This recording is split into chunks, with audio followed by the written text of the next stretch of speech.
I clicked it. Yeah, as you know, Jeff, I have that same problem with my podcast. So, Yeah. So I do it. Of course, we do it. This countdown and it yeah, just went on X, and the fans are going to be coming in. I already got 8 people coming in. there you go. So, like I say, it don't matter how many people we have. It's a matter of bringing it as we are live. We are live. Happy Thanksgiving or day before Thanksgiving here on this Wednesday night. Hunter Dawkins is joining us for Gazebo Gazette as he does every live stream on Fridays from the HD Experience, from you name it. He has his hands on it. I'm Matt Stats, Coach Football. Everybody come on in as again this live stream special day before Thanksgiving, 48 hours out from South State. You can just feel the excitement building. How you doing, Hunter? Here this day before Thanksgiving. I'm telling you what, Matt, getting the paper out, getting everything else done. But yeah, there's, like you said, there's some momentum around the community. There's some talk. There's some really like, just can't wait to see what happens. That's more or less everything that the community's talking about. Yes, yes, most definitely. And we're fixing to let me go back here and be joined right off the bat by our first guest for those who are joining us, and we're going to bring him in, Coach Stogner from Picayune. How you doing, Coach Stogner? This night before Thanksgiving, you got your turkey in the oven? We're doing a little something a little less traditional this year, but we got. I've been up all afternoon, just get everything prepared for tomorrow. Oh, very good. How is the team as far as this week? It is your fifth straight South State championship game. Again, 2-2, lost last year, hosting Hattiesburg. You're going to Hattiesburg this year, but I mean, how is the team jiving, feeling? It's somewhat regularly. I mean, how they doing this far? Well, we've had a great 3 days of work, and it's been beautiful weather. We've been practicing in the morning, so we've been blessed with having good weather in the morning times, and it's just like I said, it's been a great week of work. Our seniors have really led us this week. Those guys have been to South State championships. They've been here this week, so we've just been leaning on those guys to lead us away, and that's what they've kind of been doing the last 2 weeks. So they know it's their team. They've become a player-led team. So the feeling around here is electric right now. The guys are locked in, and I think the whole community is backing them and ready to make that trip up to Hattiesburg. Yes, I know you played baseball. You actually won a state baseball championship, did you not, in 2002? I did. I was on a pretty good baseball team. Yes, there. And so a lot of players, fans don't know this about coaches. They just think you showed up and you coach. You didn't play football, you didn't play baseball, but and you played football at Nicholls State there. How does, as far as winning a football championship as a coach, how does that compare to winning as a player a baseball championship? It's I I mean mean, it's different. Going way back and thinking about it when we won as a player, I was like the guys I grew up playing with. We grew up in the league here in Picayune playing, and just as we got older, that was always our goal. When we got to high school, as a freshman, sophomore, and junior, I was on some pretty good baseball teams. And my junior year, we actually made it to the state championship. We got beaten 3 games by Pearl, and so we had like basically the whole group coming back the next year. And we made it a point that year we wanted to be the best in the state. So obviously we accomplished that. We were end up I think number 4 in the country that year. But it was a great group of guys. There's a couple of guys on that team. Ryan Hughes played in the major leagues. Matt Reiser, who's the head coach at Memphis now, baseball, he played in College World Series. Justin Pyatt pitched for Mississippi State in College World Series. Richard Emhoff played at Southeastern. A lot of those guys, I can go on and on. There's so many names. Like just about everybody contributed on that baseball team. We always joked and said that we had our starting 9, but the next 9 behind us probably wouldn't play against us in the state championship that year. That's how good that baseball program was under Coach Ken Kirkland. And but yeah, it's a different feeling. Obviously as a player, that's something you always dream of and wanting to do as a little kid. And then obviously as a coach, it's hard. It's you're putting your faith in of young players to really execute what you're trying to preach to them and buy in. So we're pretty fortunate here in Picayune. We got a lot of our guys buy in at a young age, and the standard's kind of set. It's been set before I took over. So we're just trying to carry on that tradition and really just kind of up the bar every year. So, I give credit to the community, give credit to the parents of these players because they're the ones who also buy into the Picayune way, and it's this fun ride. I mean, we're fortunate enough to have really good football players and have a great coaching staff that that work diligently to make sure these kids are successful in everything they do, not just on the field but off the field. So it's a good feeling. It's a good feeling when you can lead a couple guys into the game. But obviously, it's the players that win the games, and we're just here to make sure that they can get it right. Yes, I have other questions for you, so we're not in a rush here unless you're rushed to get off. Hunter, do you have a question? We'll mix it in. Well, yeah, absolutely. But Matt, I will tell you, Coach Stockton will agree with me. Back in the day with our region, when I played it, and Coach Stockton and I are close to the same age. We had 7 teams in our district, and we had probably the toughest district back then is what it was called. And me going to Stanislaus, and we had Oak Grove, Petal, and Columbia, and all those teams too as well in there. And that was almost to winning that district in some ways was a state championship for us, Coach, back in the day. But of course, that's all we can really talk about with that back in the day. But y'all did have a great team there, Coach. One question I've got for you is I know there's been a lot of talk for y'all. Last week we talked a lot about your offense and the running back and things and such. Talk to me about your defense because I don't like go too much as far as on your scheme and what strategy y'all are going to do. But how do you think y'all are going to match up to what Hattiesburg has to offer? Well, I mean, defensively, throughout the regular season, I think we average giving up between 21, 28 points a game. But, we've kind of, I think, after the last regular season game, we got beat by Pearl River Central. And, I think our guys, like I said, it became a player-led team. They kind of took it upon themselves. And just over the last 2 weeks, I mean, first round of playoffs, we only gave up 7 points. And then our starting defense last week only gave up 14. So I think it's a testament to the coaching staff on that side of football and those players over there really kind of just really digging in and buying into the task at hand. Now, obviously, this week is no easier task. They get harder the further you go, and Hattiesburg's got tremendous athletes on that side of football and offense. And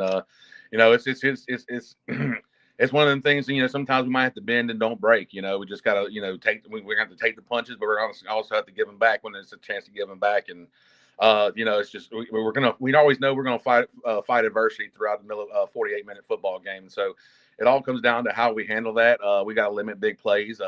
Obviously, we like to say that our offense on the field is our best defense. So we got to be able to sustain a lot of drives on offense and then actually get points on every drive too. So we got to stay ahead of the chains on offense. That's, like I said, that's part of our best defense. And defense got to get out there and really just they just got to do their job and do it the best they can. And and trust their brothers next to them that they're going to do their job. And just watching in the last 2 weeks and then actually this week of practice. I like where we're at defensively right now. We're getting better, and that's a good thing. That we're starting to play our best football on that side of the football, and that's a good time of the year to do it. Yeah, Coach. I definitely remember the Picayune. Of course, me playing against Picayune, but I remember the way of y'all controlling the time of possession, controlling the football, which is important to y'all, obviously. But I'm wondering about and like I said, you don't have to tell me strategies or X's and O's, but I was just making sure because, like you said, Hattiesburg has quite a bit of athletes. If y'all had a blitz package set up, or something from the secondary coverage, because obviously their quarterbacks and their running backs are all pretty good at least, and with the explosive plays like you talked about, that's something y'all got to be concerned with. Yeah, and look, and Coach Hayden and the defensive staff over there, they do a great job every week of breaking down just about every film we can get and finding tendencies and we don't try to get too far away from what we do. We want to make sure the kids are playing fast and obviously we have a few blitz packages put in and a few different coverages, but obviously if we could find a way to put 12 on the field, we would, but give us that extra advantage. But obviously you can't do that. But no, like I said, that's that side of the football over there with Coach Hayden and the staff and the players. They we learned this, and I think it would go back to 2021 when we tried to do a little bit of extra stuff and. We realized, hey, we need to be as close to base as possible because ultimately in defense, it's a lining up correctly and playing with a bad attitude. and doing your job. And so that's what we try to preach, and that's just all we're trying to get out of these guys. And yeah, it's not going to be easy. Like you said, there's a lot of skill players on that side of the football at Hattiesburg. They're fast, they're big up front, and they're physical. So we just got to be able to match their intensity every play for 48 minutes. Thank you, Coach. Yeah, as far as their players on their side, as far as Coach Lacey, his first year there, coming from Valdosta, Georgia, a powerhouse team in itself. He's a defensive coordinator, but their quarterback, Gavin Ducksworth, is there. He has just 3 interceptions on the season, which is pretty good. And as far as sack wise, they have sacked the quarterback 41 times, but of course, you guys don't really throw the ball that often.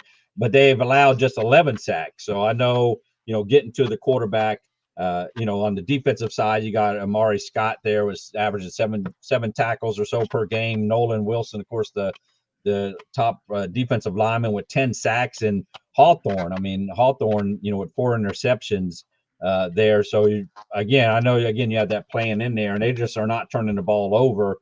I mean, how do you plan on attacking that?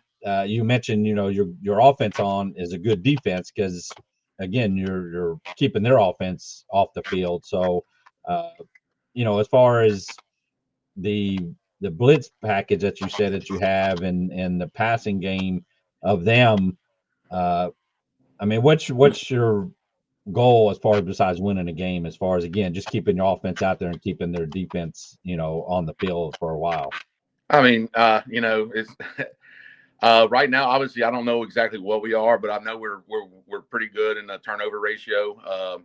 I want to say it's closer to around +10, +11 right now. So as long as we can continue to, we can create turnovers by playing hard. We believe in that you got to get lucky, and the only way you get lucky is by playing hard. So that's just what we preach. It's that MTXE attitude. The mental toughness, extra effort for every play. So obviously, like you said, those numbers are pretty gaudy. Only 3 interceptions, and then they haven't been sacked too many times. So.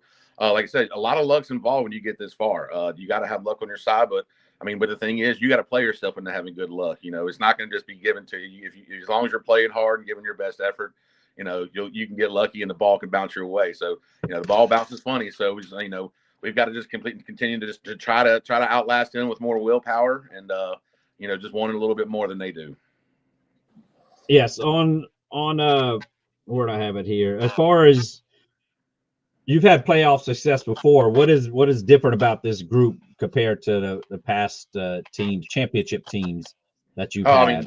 They're all different. Every one of them has been different, and just because of the personality of the seniors, every group has a different personality, and it's taken me a while this year, and it's taken us coaches a while this year to really, pinpoint the identity of the personality of these guys. We started off the year, we thought we were just the silliest group of kids ever, and but they've turned it on lately. Like we've seen something kind of clicking in the last couple of weeks where, it's become that kind of that championship attitude, championship mindset, the way they've been preparing themselves throughout the week. But like they're all different. Different characters, different faces. But obviously the thing that doesn't change is how we're going to prepare and how we're going to work, and just the willingness of wanting to get the job done by the players. That's all going to stay the same. That's the standard here at Picayune. We're gonna try to beat you by playing harder than you do for 48 minutes and wanting to win the game more than you do for 48 minutes. Yes, on the offensive side of the ball, of course, Colton Roberts that started this year. Of course, you guys don't throw the ball all that much. He has 8 passing touchdowns, 2 interceptions. 27 to 57. And seeing how many passes you guys have thrown each game, that Gulfport game, y'all went wild in that game because 11 passes compared to 3, 5, 5, 3, 6, 6, 5, 5. He went 4 for 4 against George County. And then 4. So he's just I guess a cool person back there as far as under center, and he leads the block. People may not look at the film, but when he hands off, he's out there blocking too. Yeah, we ask a lot of our quarterback, and Colt does a great job. He came back to us. He was injured all last year. He's a tremendous athlete. He's going to play baseball at Gulf Coast Community College. Just having him back there, and obviously, every quarterback wants to throw the ball, but he's not a selfish player. He's got one job, and that's to try to make this team as successful as possible, whatever his job he has to do is. And obviously, like you said, you go back to the Gulfport game. We had to put in there a little bit because those guys are tough. They're playing this week for a reason. And some of those games we really didn't have to, throw it some. And but he does a great job when his number's called to delivering a good football. You heard the 27-57 is not all on him. There's some of those balls that should have been caught, and but he does a great job of leading our offense, leading his football team. And like you said, there's a lot more than just distributing the football around. It's how he is in the locker room, how he is in the film room, how he is in pre-practice and post-practice. That goes a long way. And I can't say enough how proud I am of him. It's been a fun ride with him. I'm glad we got him back this summer. And man, he's been a tremendous asset to this football team. Yeah, I know Ontario Wilkes, the wide receiver, hasn't caught, 34 yards per game that he's catching. Of course, we mentioned on Friday live stream, for those that don't know, Mr. 6A, Mitchell Smith, we're Vanderbilt, 6'6", 320, the offensive lineman. But Xavier Dennis, the junior, with 206 yards rushing, and he's moving up, in the record book I posted this past week. He's 7th right now with 2,600 yards. And of course, the top one is Cameron Thomas there at 35-17 from Picayune back in 2019. And also rushing the ball. He has 30 rushing touchdowns. That has him tied for 9th. 48 is the total, which Cameron Thomas has 48 touchdowns. So, I know you said you want long drives, but Xavier lately has been scoring on 97-yard drive. You've seen it. He's just something. I know when you started the season, it was more running back by committee, who's hot. And he just has really taken off, and he's just a junior. Yeah, and look, those long drives, those are going to be great when we want to get the other team on the field. But what do you say to a 15, 16-year-old kid who sees a crease and, and he takes off and goes? I like those too. Now, don't get me wrong, but he's electric. He's electric, and he's starting. He hasn't played. The thing is, it's crazy as you named off all those numbers, and he still hasn't even played his best game yet. We see stuff on film that he can get better at, and he sees it all the time too, and he continues to work at it. And just the way that he's progressed this year and grown from where he was from week 1 to now is just it doesn't seem like he's the same player and the same person. Now he's the same person on the field. I think you got his nickname Mr. Chill. That's him. Is he Mr. Chill? Yeah. So but he shows up every day. He puts in the work. He wants to be great. He wants to be not those guys. He wants to be better than those guys that came before him. And I think that's a good attribute to have, is when you can push yourself that hard to want to be great. And he's got a great supporting cast around him, like you just mentioned, Mitchell Smith, Ontario.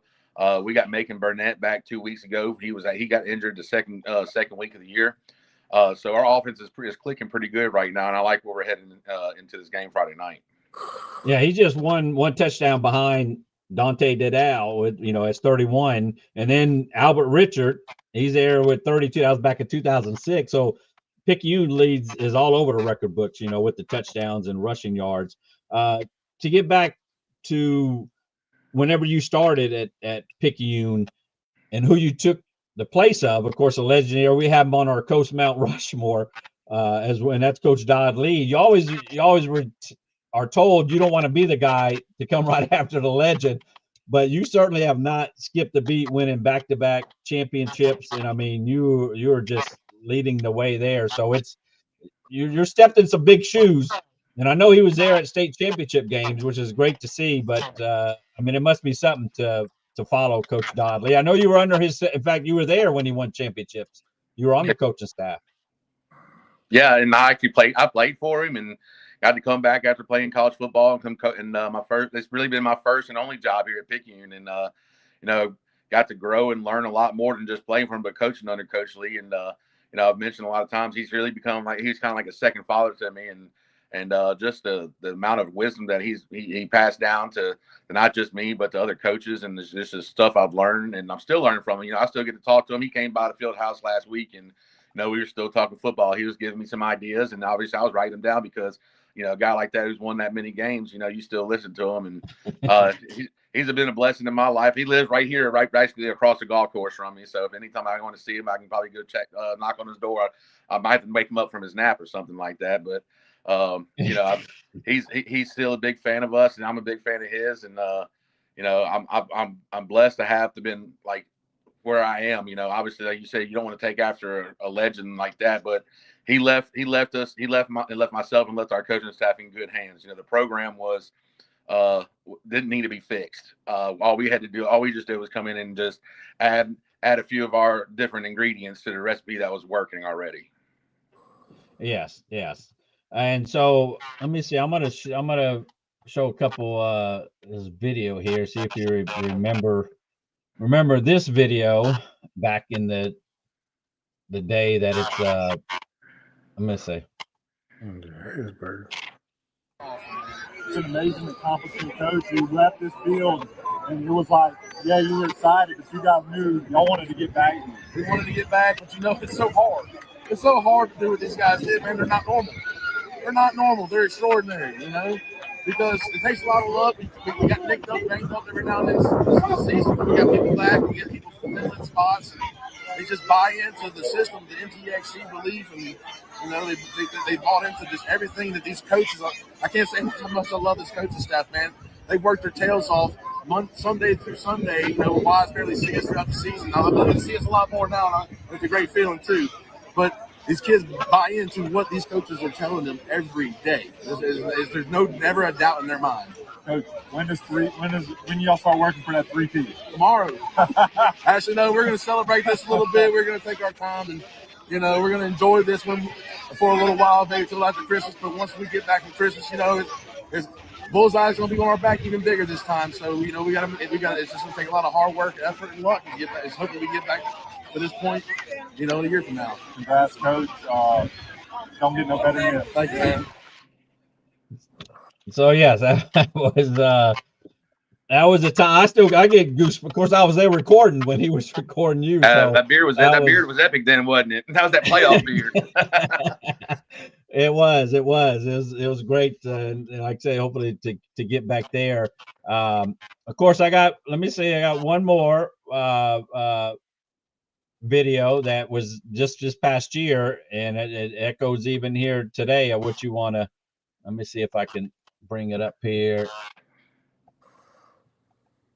It's not that long. Win the last game, so we didn't win our last game, so we're hungry. We want to get back out there and get after it because the ultimate goal of every season is to win the last game of the season, and the last game of the season is the first week in December. So that's what keeps pushing us. That's what drives us.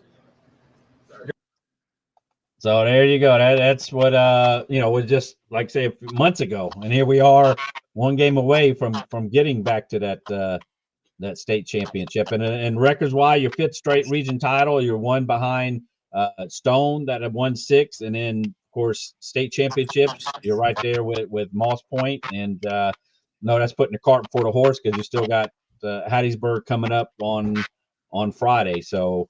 I certainly appreciate it. Hunter, do you have any thing here? Well, Coach, we obviously wish you the best of luck, and I definitely recognize how y'all do the way the job should be done. Y'all start from the youth, and you build that program from the ground up. And I definitely think y'all are the image in Mississippi that there should be a lot of people paying attention to. I appreciate you guys. Thank y'all. Hold on, Coach. We ain't done yet. Okay. A fun fact, which I guess most people don't know, which I'm assuming this is true because I looked it up and it's on the internet, so it's not a lie. But you wanted to be a marine biologist, correct? That's what you sure did.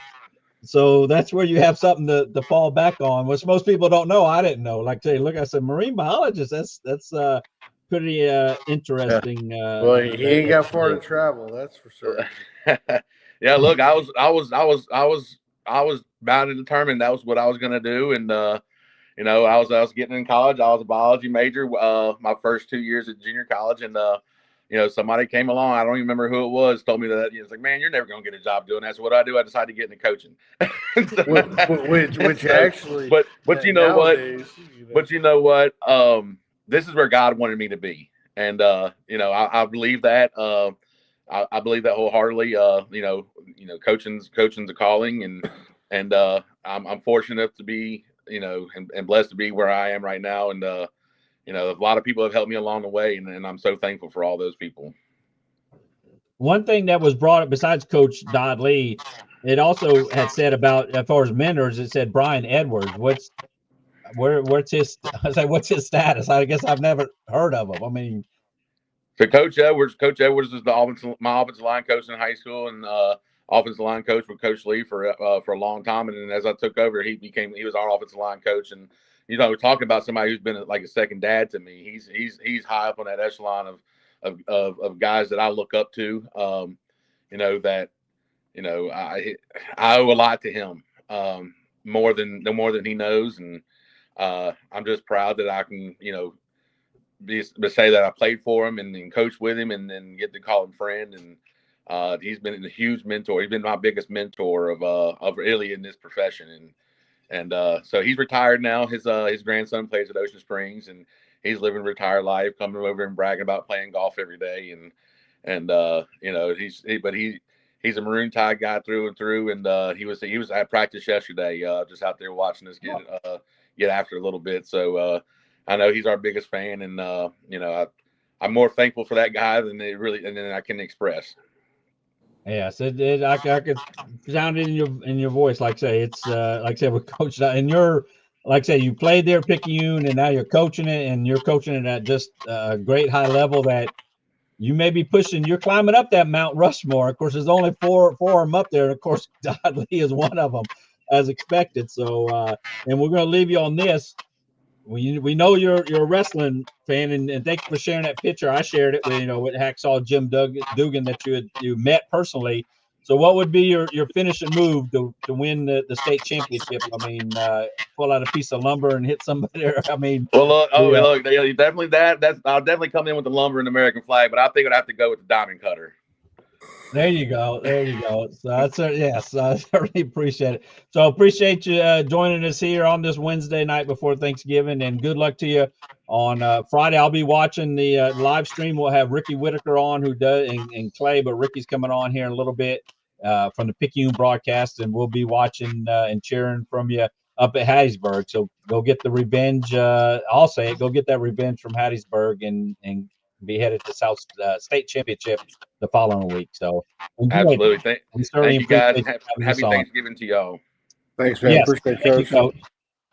All right, that was Coach Stogner. There you go. And Clay Sweet, who thank you, Clay, for posting that. I don't know if he's still in Disney. He should be on his way back if he's not. He's in Disney World this week. That is Clay Sweet with Talking Ball, y'all, and. So great, like I say, it's great to have Coach on here, and hopefully I can do this. We can do this every year before Thanksgiving. I mean, of course, he hopes to be on every year his South State championship game on Friday. Yeah. And before, like I say, our next guest will be coming on, scheduled to come on at 7:15. He may come on before that, but other than that, Hunter, as far as the You cover Gulfport again. Right now, we don't. I did invite Coach Pennock. I know he was doing a coach's show. Maybe I didn't send him the link. It's still the same link that he always gets. But right now, he is not planning on coming on unless he surprises us. Because again, we plan on being here possibly 30 or so. But anyways, regardless, a Gulfport representative who I wanted, and you call for Gulfport. That's right. Football. And I have his same stuff in case he showed up on here. And I'm going to ask you the same question. Not that you're the coach or not, but E96.7 on the FM. Yes, E96.7. In fact, we're gonna have our coach. We're running ahead of schedule. We like this, so we're gonna bring on the defending 4A state champion. Coach Beach from Poplarville. How you doing, Coach Beach? I'm doing great. How are you doing today? Yes, fantastic. Glad that you can join us. And let me get your. Oh, I got it right here in front of us. So before we get started too much, let me see if I can share. I wanted to start off something since you're the defending champion, and let me see if I can bring this up. I think I know what's coming. Oh, you think you know what's coming? Let me see. I know what's coming. Okay, let me see. Here we go. There we go. Let me see. Let me for those that. Here we go. I appreciate you posing, doing this for us. That there we That was a good photo shoot. I enjoyed that one.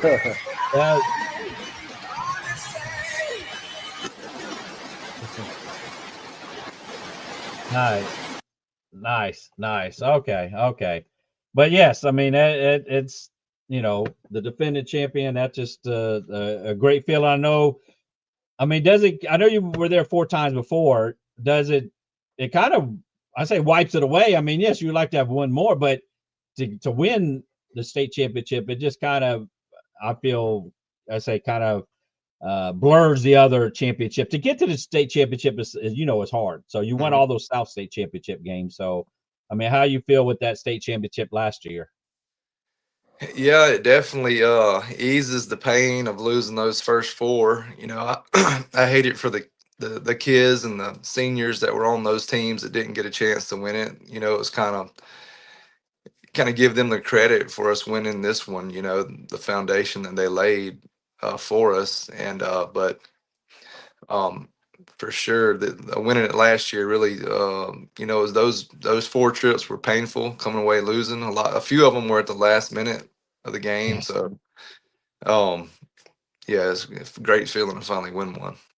But then to beat the team that went for 2 points against you that year, which I mean that was crazy. I mean that's what they did. They went for 2 points last year. They didn't get it. So I felt. I mean I'm not part of the team per se, but it's kind of satisfying. Hey, this team beat us the year before, a couple of years with 2 points, and we beat them. It wasn't a lot. Hey, they don't lose state championship games at all. That was the first one. So. Yeah. There, and I know they're on the north half of the bracket still. So hey, maybe a rematch will be great. But Hunter, you have a question here to where Coach Beach? I got other ones to ask. Yeah, Coach. The main thing is, it's something that you play a team like Columbia in in your region, and then you have to face them again. Obviously, that shows how strong your region is. Where do you think y'all match up against them this time versus your first time? Well, I think we've found some different combinations of kids on defense. I think we're in a better place defensively now than we were at that point. Um, we've moved a few kids around, and I think they've fit in those spots better than that last time. The last time we played them, we had a couple special teams blunders that we have to eliminate, and if we eliminate those, we'll be a lot better off offensively. Last time we had 3 or 4 pre-snap penalties, false start penalties, and a 15-yard penalty on a play where our kid's helmet came off and he continued to run, and they called a penalty. Which any of those types of things against Columbia will kill a drive. So. If we can go back there this time and eliminate those things, we'll be in a lot better shape. Do y'all have matchups against them that you can expose their weakness in some spots or anything like that, Coach? Well, I mean, they're a very strong, talented team. Not really a lot of weak spots in their lineup. We're just gonna have to line up and out execute them, be more physical than them, want it more than them. Just those coaching cliches you hear all the time, but I don't think we're gonna be able to find any kind of weak spot and take advantage of it or anything. We're just gonna have to outplay them. Thank you, Coach. Yeah, Coach. As far as your college career, you played at Pearl River Central and then at Charleston Southern University, correct? Yes.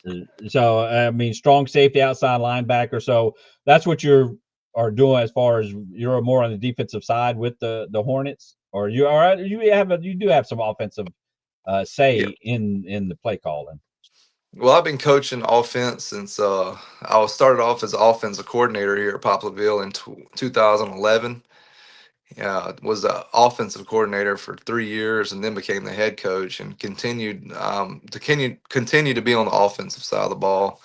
I coach the O-line still, so my defensive roots I'm kind of giving those up. Yes, of course you did lose to Columbia earlier this year.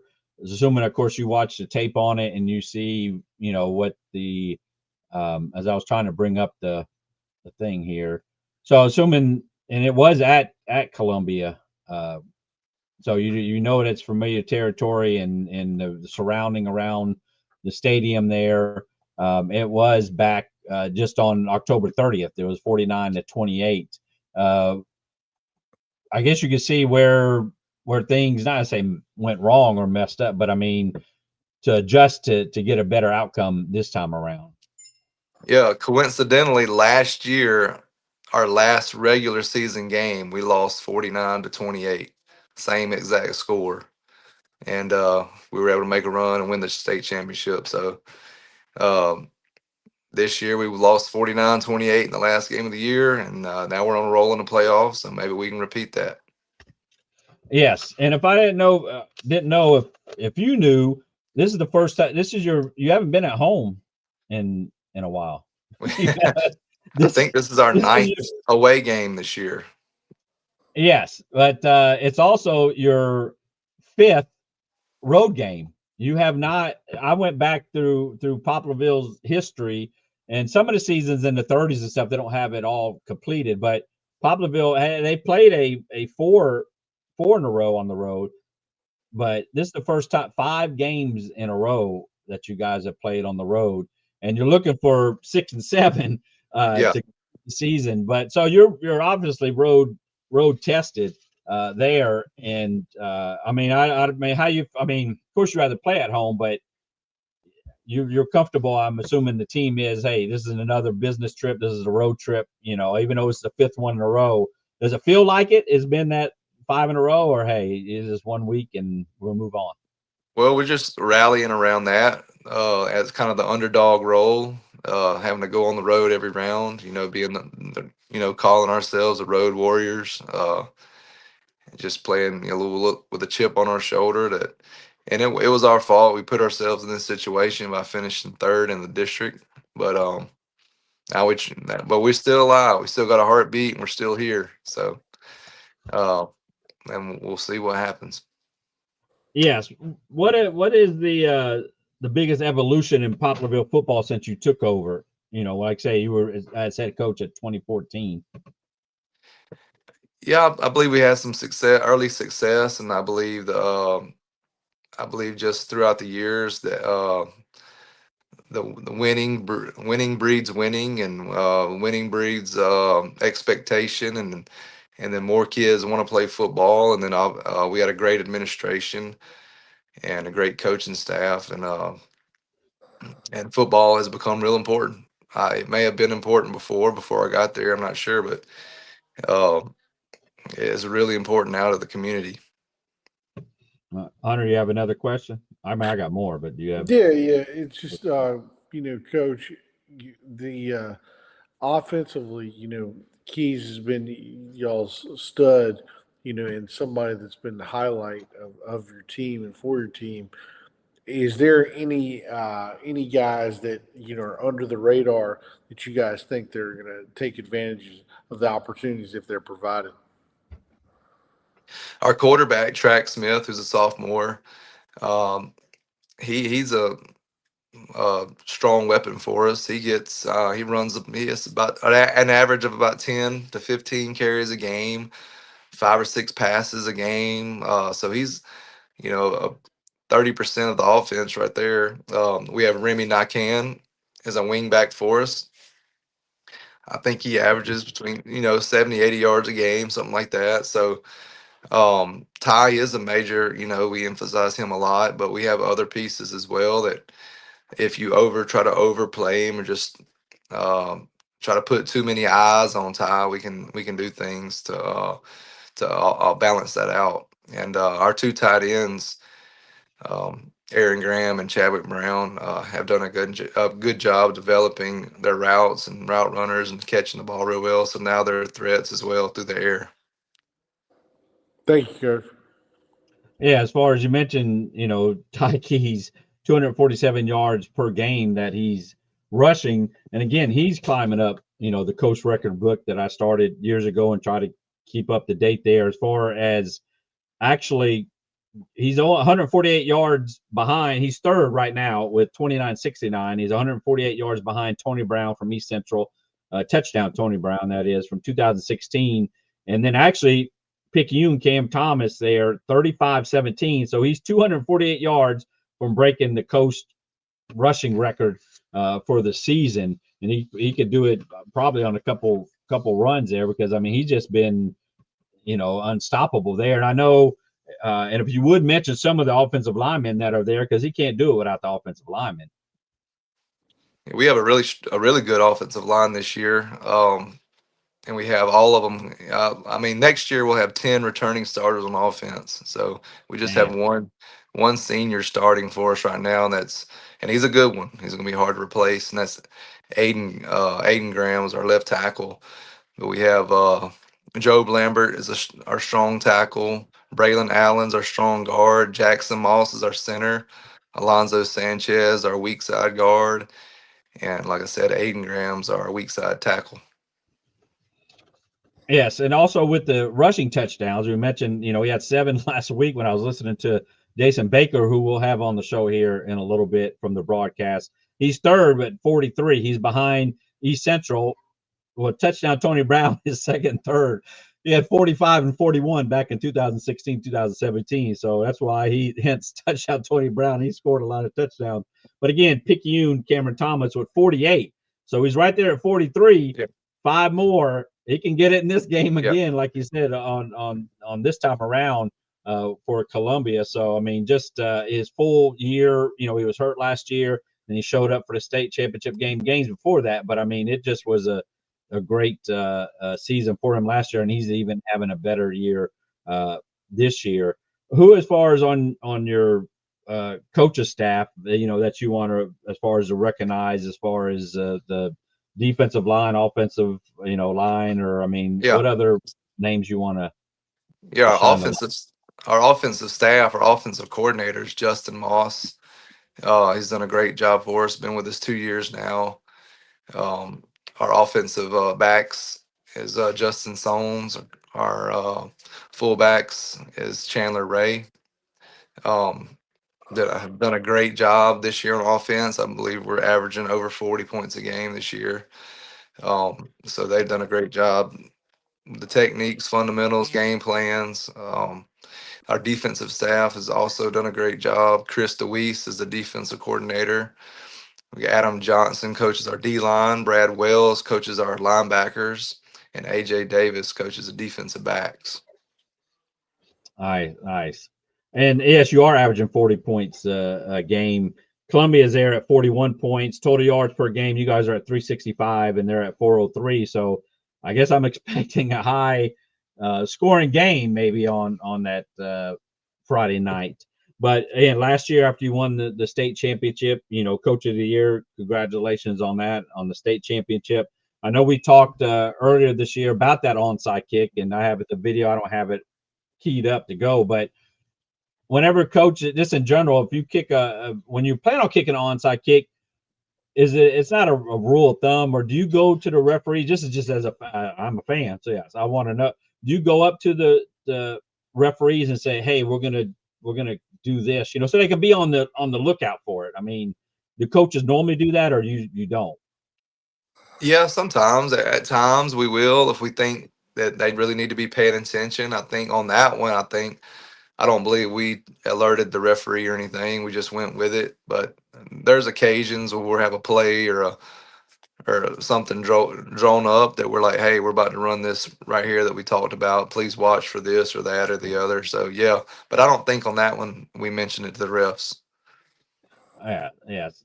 And again, I mean, you feel that, like say, winning state championship last year, do you feel, I mean, you have to feel that there's not as much pressure this year, or is it more? I mean, you're the defending state champion, now you're going to Columbia, they're undefeated.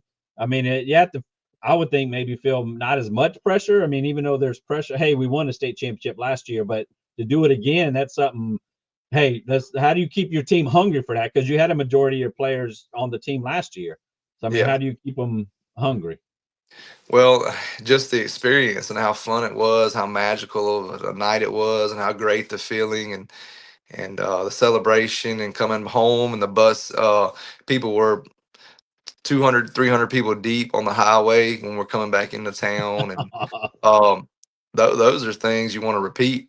That's something we want to experience again. Now that just the joy of that is something you want to repeat. So that's what, just getting a taste of it, something you didn't even realize how good it was until it happened. So, and in that aspect, our kids and coaches really want to repeat real bad. As far as the pressure, yeah, it's a little less pressure on the kids and coaching staff, because after going 4 times, you hear everything on the message boards and the fans and whatever, saying we were the Buffalo Bills of high school football, and just nonstop how we can't win the big one and all that. We did finally get rid of that. So, but there still is pressure. It doesn't go away. Yes, and like I say, it people overlook, again, to make it to this championship, make it to the Super Bowl, that you won South State. I mean, there's a championship there, South State. And last year, of course, when you went to Forest and you won, there 24-21. So here it is again that you're going on the road, against Columbia, who you already faced this year. It's hard to beat a team twice, so they say. So I really like your chances, obviously, in winning. I know I have the game predictions that are coming out tomorrow night, but let me see, since here, we're going to let it go here, live stream, and see what I have for Poplarville. The keys to win the game, Coach, if you don't know, is to control the tempo with the run game, keep Columbia under 21 points, and win the turnover battle. So I'm just giving you some help there on what you need to do to win the game. Now, Columbia, for them to win the game, is a start fast, defense front must dominate, special teams field position edge. So that's what I have for them. We're doing it. And if you run Sims and all that, of course they're going to be favored. They're at home. They're undefeated.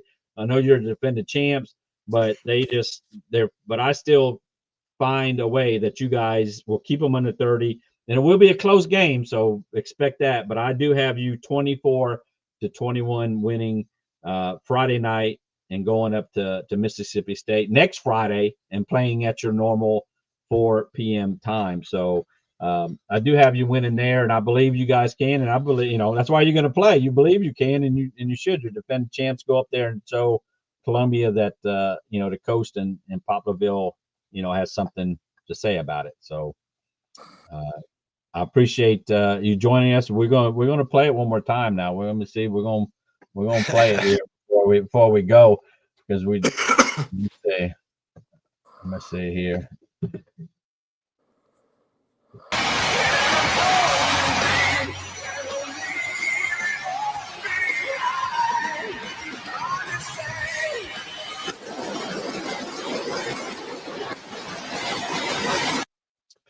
So there you go. That is good. I do. And are you into wrestling? I know we just had Coach Stogner on there. Of course, he's into wrestling. I was into wrestling, not as much now, but were you in the wrestling? I was not. I didn't watch much. Okay. When The Rock was at his prime, I probably watched it a little bit, but that's about it. Okay. I'm right there with you, Coach. Oh, well, still. But yes, I was there last year when y'all won it, and I look forward to be up there again at Mississippi State that following Friday. So, and again, I'll listen to Jason Baker in your game on Friday at Columbia, and best of luck. Enjoy these times, as I know you will, and glad that you're able to join us. Have a great Thanksgiving with you and your family. I appreciate it. Hope you guys have a great Thanksgiving.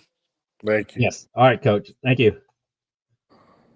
All right, there's Coach Beach there, but yeah, like I said, they played Columbia once already, so he already, that's what they did. Well, the year last year. The last 2 years that they've played Columbia in the playoffs, they've both been by a touchdown or less. That they've either won or they've lost by a point. 2023. Yeah.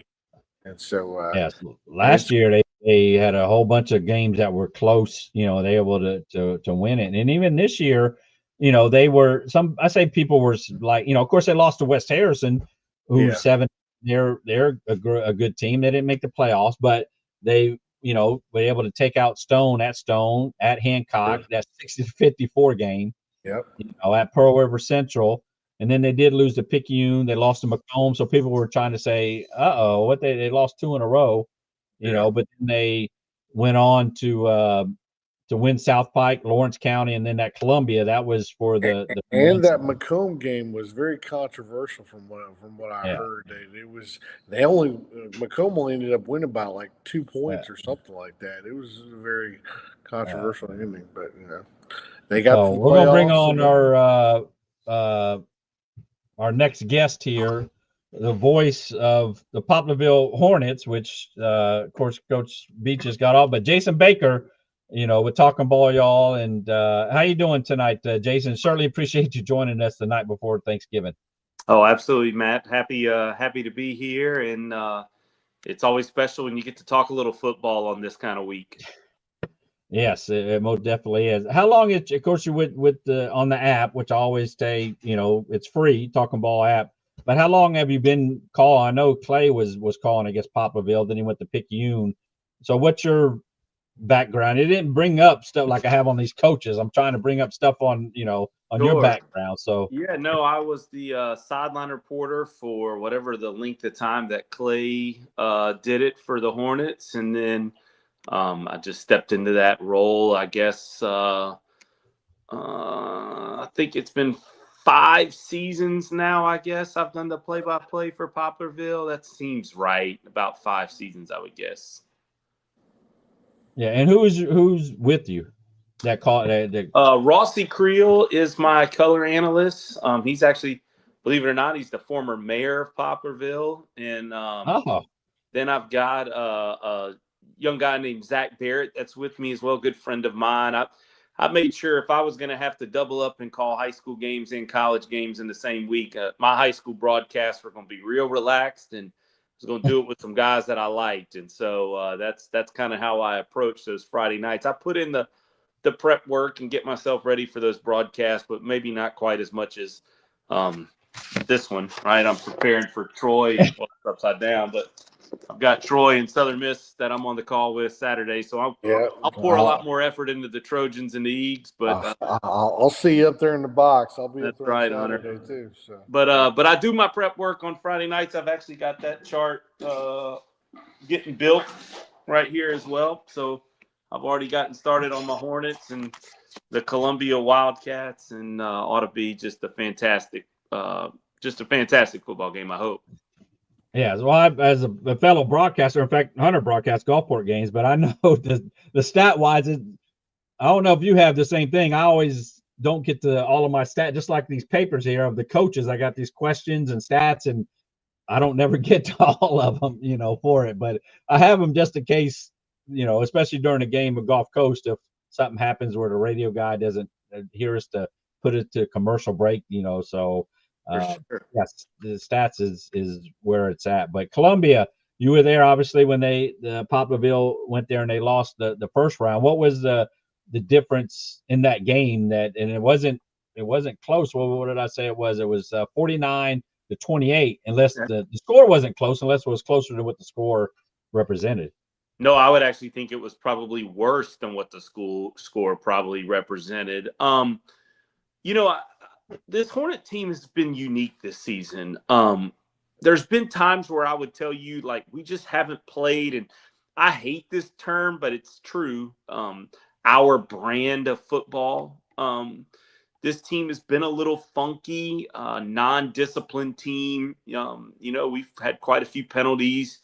And discipline doesn't mean bad kids or anything like that. What I mean by that is not everybody's staying in the right gap like they're taught. Not everybody's blocking downfield like they should be. And for instance, the first touchdown Columbia scored in that game was a block punt. Well, at post game, when we get a chance, I think it was halftime, we talked with our defense coordinator, Chris Luis, who handles the Hornet punt team. And he said, man, we worked on it all week. They blocked 3 other punts prior to this. And, they schemed us up and they came right where we thought they were going to come from, but we didn't block them. And that's undisciplined, right? And this team has been like that. This, over this Beach era run that the Hornets have been on, we've never been the most talented on the field. Matter of fact, most Friday nights, I would tell you, we're not the most talented team on the field. Now, this year's maybe an outlier, but on most Friday nights, we would trade ours for theirs in a heartbeat. But we've won through, extraordinarily disciplined football, physical football. And this team has been different in that sense. And what I would say is, especially then, now in the last 2 weeks, they've looked like the Hornets to me. Very physical, extra effort downfield, making sure Keys gets sprung to the second level, and then he can do what he does. And this defensive front, which was very highly regarded coming into the season, they have not been that case for most of the season. And so now that they're playing at a high level, you can sort of see what this defense was supposed to look like. And so we'll see. I like to believe we're playing at a little better level, higher level for Friday night, but so far nobody has solved that Wildcat riddle yet this year. So somebody either has to or won't, and we'll figure it out. Yeah, because Hancock, Pascal, it was 7-0 at halftime. It was like, man, they're right there, and then it was 26-0, and then they scored late to make it sit 42 to 6 or something like that. Yeah, I think they blocked. I think I heard they blocked another punt or something and took advantage of it. And they can overwhelm you like that.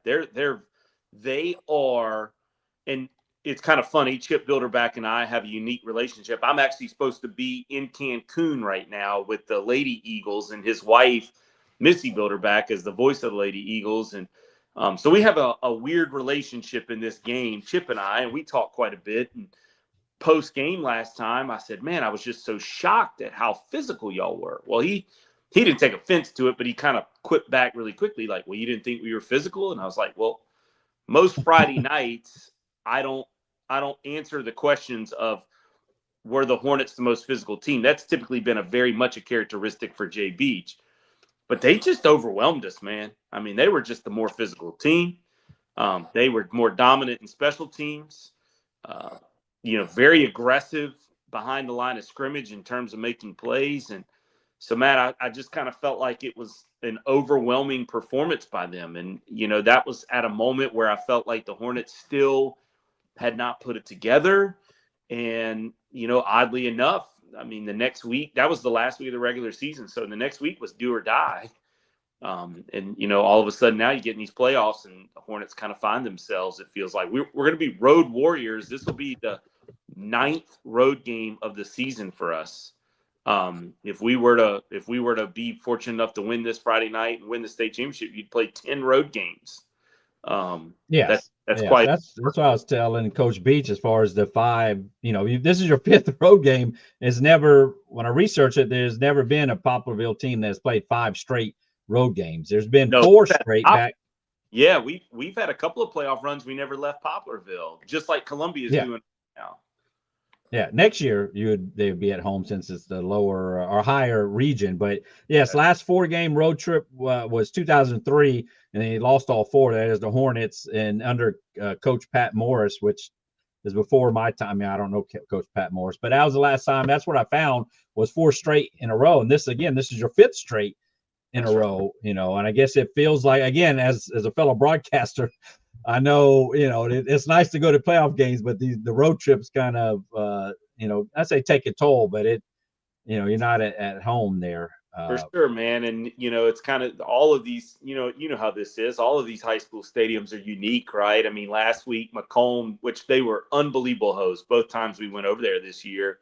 But like they put you up on top of this press box, and there's this massive white oak that hangs over the press box. So like literally while you're calling the game, there's acorns dropping on your table and on your call sheets and stuff. Like just, kind of, I kept saying, everybody kept joking like, man, your vision's blocked to your left. And I said, but it adds to the ambiance of being at a high school stadium. You're up there with the squirrels and the acorns and everything else. It was, it was a cool environment.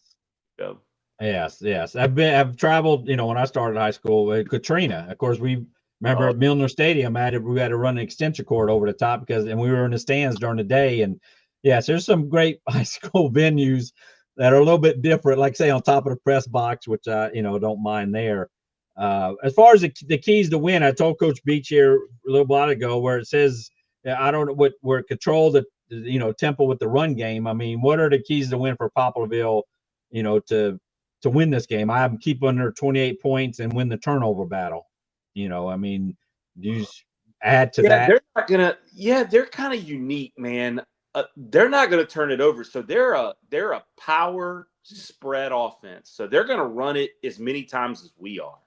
They're not taking chances downfield, and to me, that's your safest bet to not have turnovers in high school football. I mean, you can have some fumbles, but in reality, they're not going to take many gambles either. I would say the keys for us, number one, we have to be the most physical team on the field. That's just who the Hornets are. That's how they win. It cannot be the opposite way. We need our best player to be our best player. I think Ty Keys can do that, and I think if he can prove that he's the best player on the field, that's good news for the Hornets.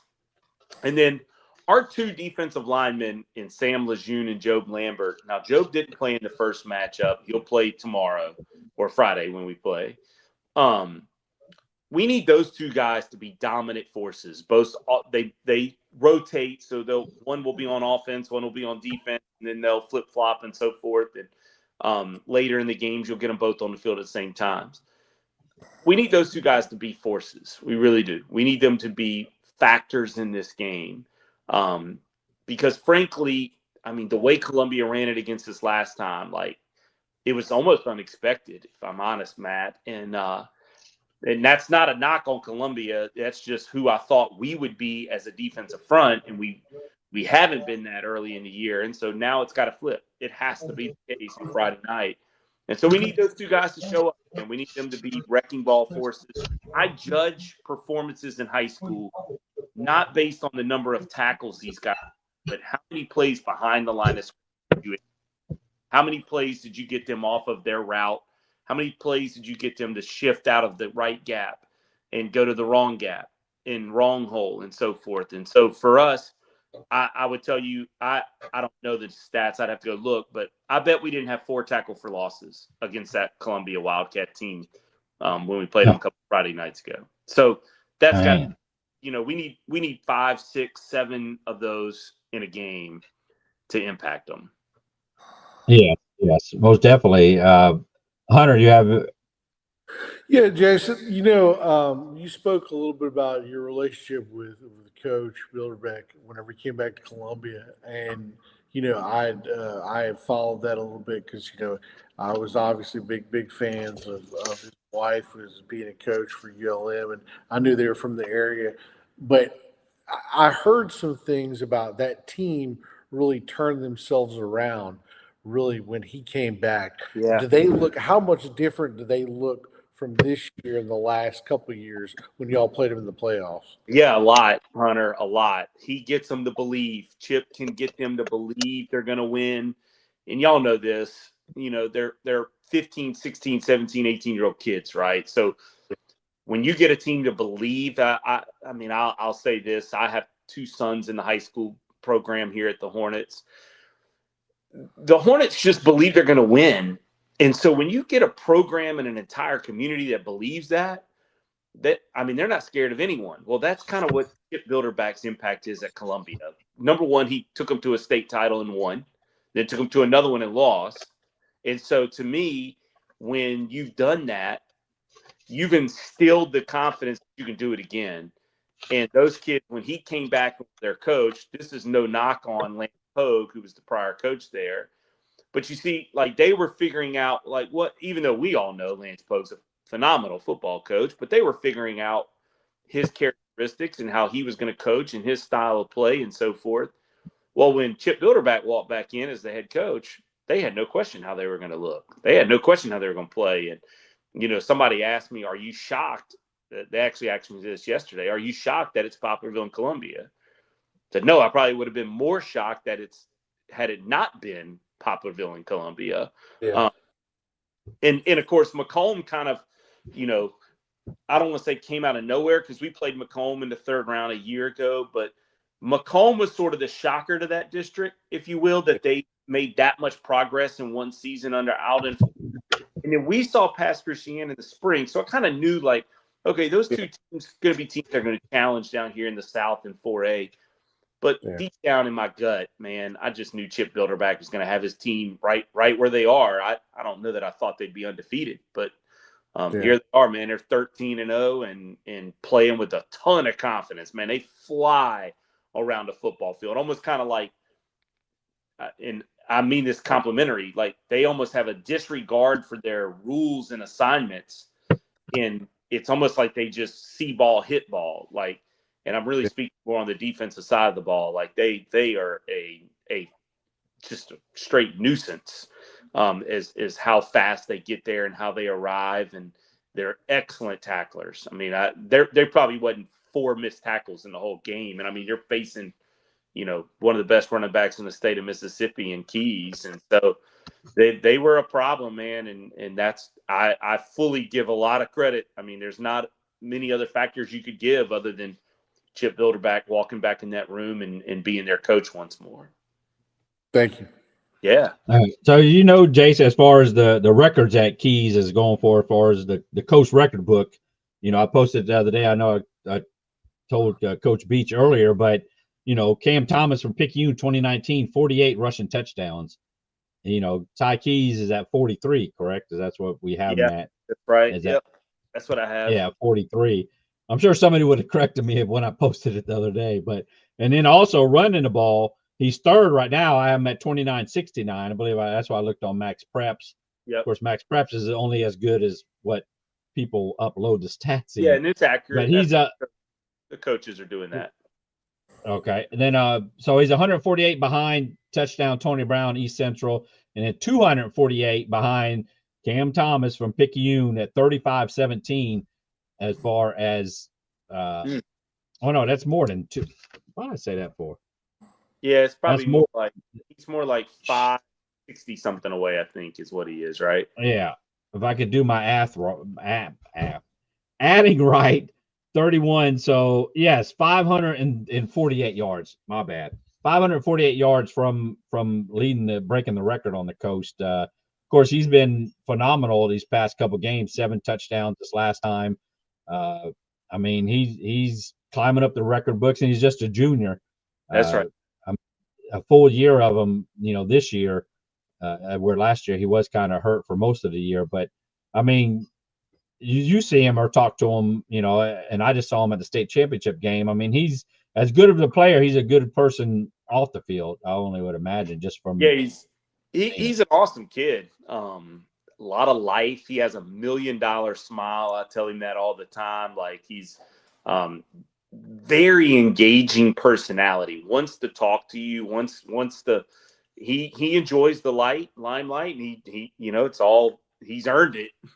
I'll say that. And so yeah, and the thing about Ty that I think maybe people don't appreciate quite yet, they're finding out he's big. So he's 6'2".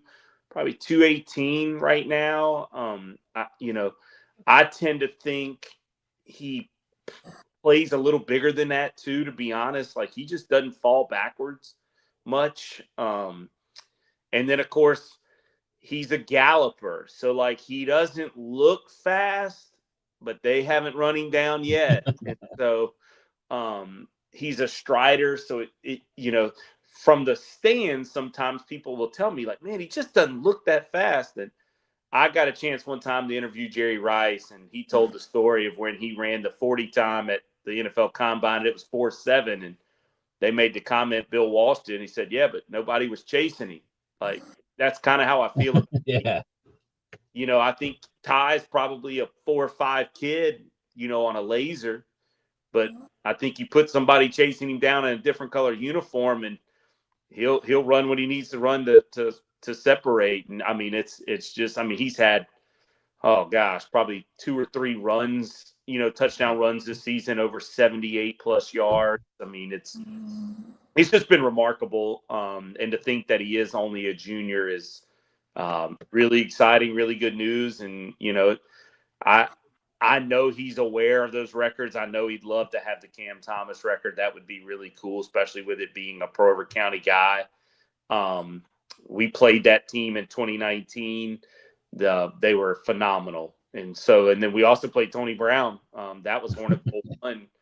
Yep. He did that campaign.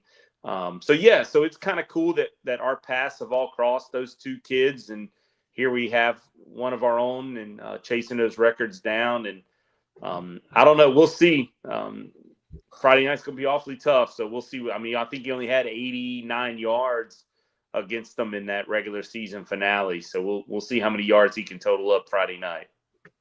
Yeah. So we look forward to it again. I know they don't that you don't live stream it, but you are again on the Talking Ball app that is free, that they can listen to you. Make the call. Do you guys come on pregame at what, 6:30, 6:45? Yep. 30 minutes ahead of time. We'll be on the air with the Body Shop pregame show. And no, Jay Beach doesn't allow me to video stream it. He says if the same guy that's calling games gets to call games for ESPN Plus on Saturdays, I'm not hurting my crowd on Friday. So he said there's no way of that. There's some proof in that pudding. We did do it during the COVID year, and it was great. But yes. Now he chooses to put it radio only and says, if you want to see the Hornets, you got to come through the gates and the turnstiles of the Hornets nest. And so we took off a live stream. And frankly, that's probably the day I'm quitting on Clay and them when they tell me I'm in charge of a camera. I'm going to say, well, boys, it's been fun. Yes. Well, last year, I went up to the press box after they won and met you there after the Hornets won.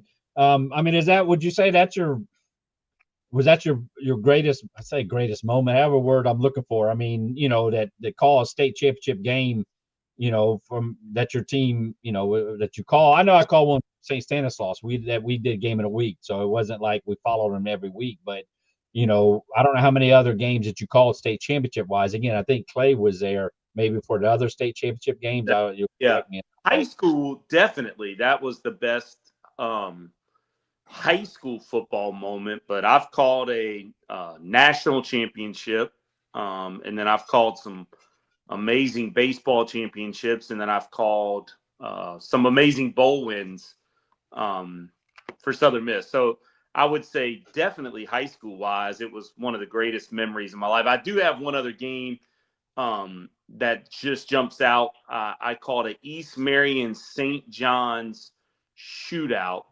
this would have been in 2001. That was when Buddy Singleton was coach of St. John, right? Yes. And I remember that.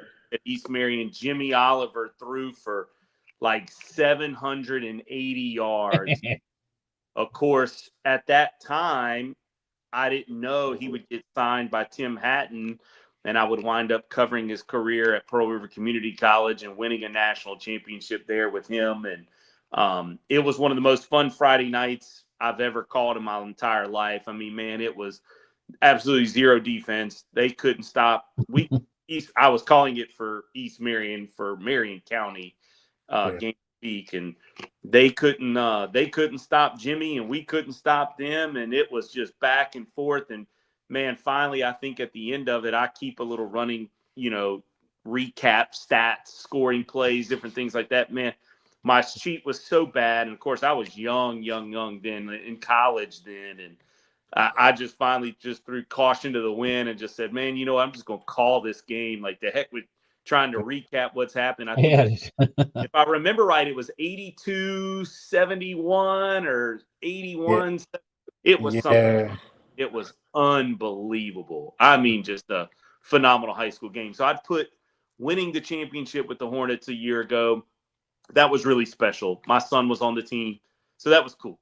And then I'd probably put a 1B down there with that East Marion St. John's game. And then there's been some other Hornet games as well that are pretty special. But yeah, Matt, for sure. It was that was the special night, man. That was just kind of felt like a night of destiny for the Poplarville Hornets at the Rock. And you slay a giant, and the program was full with quite arguably our least talented team that the Hornets have had. But you know what? That team last year, we told this story Friday night on the air. I knew last year's team was special when we beat Forest, and this story came out of the locker room that 2 kids were walking to the locker room, and one of the kids had the South State Championship trophy in his hands. And he turned to our running back and said, "Hey, man, you want to," not Ty, but Nick Miller, and turned to Nick Miller and said, "Hey, man, you want to hold this trophy?" He said, "I don't want that trophy. I want the trophy next week." And that team's mentality a year ago was very much that. Like, we just came here to win a game, and let's go get our trophy next week. Who cares about the South State Championship trophy? And so, man, that's what makes Poplarville special, is they kind of set a standard of those, and we'll see if they can achieve that standard once more Friday night at Walter Payton Field.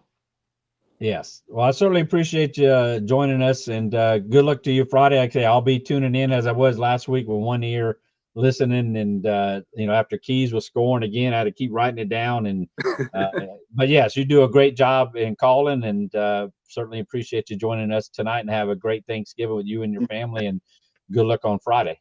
Awesome. Likewise, Hunter. I'll see you at the Rock, bud. Take care, sir, bud. Yes, sir. All right, Jason. All right, Jason Baker with Poplarville Hornets there. Again, they did lose to Columbia. They're going back to Columbia and looking to take care of the job to win that trip back to defend their title, for the state championship there. So as it is 7:48 here, and we should be having our next guest here rolling along. Let's see. We hopefully have one special guest to end the night. Of course, we started about 6:30 with Coach Stogner, and I'll put this replay, and those who are watching the replay, I'll probably post it tomorrow night for Thanksgiving special for you guys to watch this replay. But to have Coach Stogner on, Coach Beach on, we did invite Coach Pennock from Gulfport, and if he happens to be watching, the link I sent him on Friday, he can click it and come on here tonight. Like I said, we look to have 2 more guest on. One of them is fixing to be from Picayune, and I'm going to need to get my paperwork for Picayune. And again, Hunter, Friday you'll be there, Gulfport calling the game as they will host Brandon. That's right. And we look to have our last guest to be on from Brandon to talk about that game. But as I was bringing up my information for, in case Coach Pennock was able to make it. Let me see what I have. The keys to the game for them to win. I do have Gulfport winning. The game predictions will come out tomorrow night. Let me see. Yeah. Keys to the game.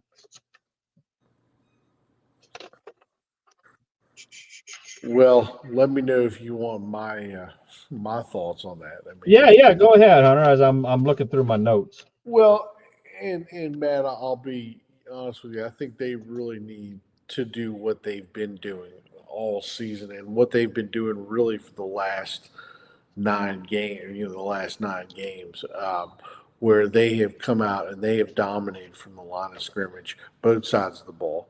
And it's easily, you can see really since they played Ocean Springs, or even before Ocean Springs, where they played Pascagoula, they dominated on both sides of the ball from offensive and defensive lines.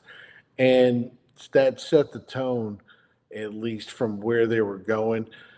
They've used Cooper Crosby in a limited amount as compared to earlier on in the year.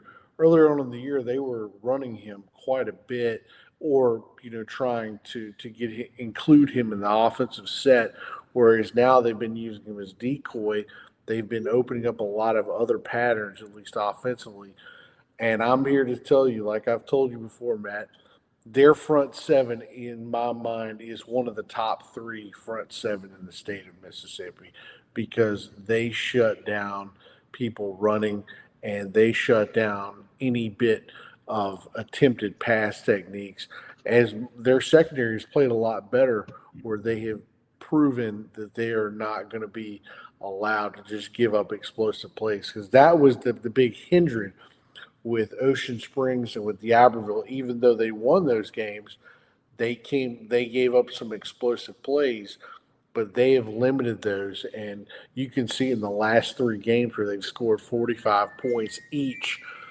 That being said, I really think that if Gulfport takes care of business like that, I don't think it's much of a game.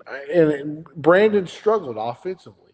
They now defensively they have done a phenomenal job. They have some Division One recruits and all that, and they have, of course, since nobody wants to say it, but since Coach Poe was kind of released from the job, they have been exceeding every single game, playing better. I think they've won 4 games in a row, actually, too, or maybe even 5 in a row, Matt.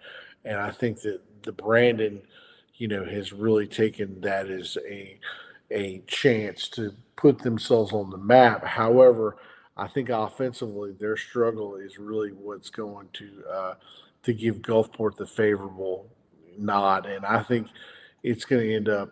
I can't give you a point total right now because I haven't really thought about it and haven't really watched film or anything as such from that. But I think it's going to be pretty early on. Gulfport's going to take care of business. Yeah, ever since because the Coach Poge left after game 8. Let me see, 6, 7, 8, and then they haven't lost since since he's left. They beat Pearl. Like then I they said, beat yeah. Meridian. But the keys to win, what I have for Gulfport is to keep the tempo high and use their balanced attack. Again, they're not just a running game. Cooper Crosby is doing a great job there. Wide receiver also force Brandon into a shootout where depth wins, where Gulfport depth would win. They put them in a shootout, limit explosive runs, and force long drives, as you just mentioned. The explosive drive, turnovers, quick scores is a difference maker.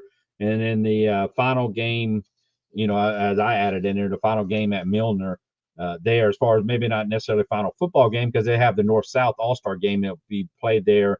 And I don't believe they're going to tear down the stadium. I would think they would still keep it up. But I don't. I think they're still going to have some middle school games, or from what I've heard, I don't know. I'll have to talk to the AD, Coach Matt Walters, about it a little bit.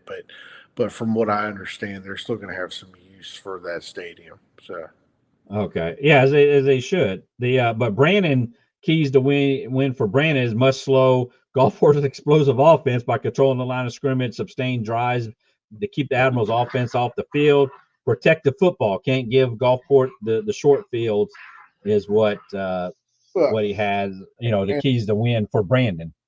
And that's what Coach Pinnock and I talked about, and what he has done a great job with his team so far this year is getting field position on the drives, because that's important. I mean, you get a first down, you're already in close to Cooper Platt's field goal range, and then that releases the opportunity for opening up whatever you want to do on offense, whether you want to run the ball, if you want to throw the ball, or really just giving yourself the opportunity. The offensive line, like I told you, their offensive defensive line, they're gonna be dominant. Now, I'm not saying that Brandon's not going to have a little bit of success on their defensive line, but they have not had a shootout, like you said, Matt. I don't think there's going to be a shootout because Brandon hasn't.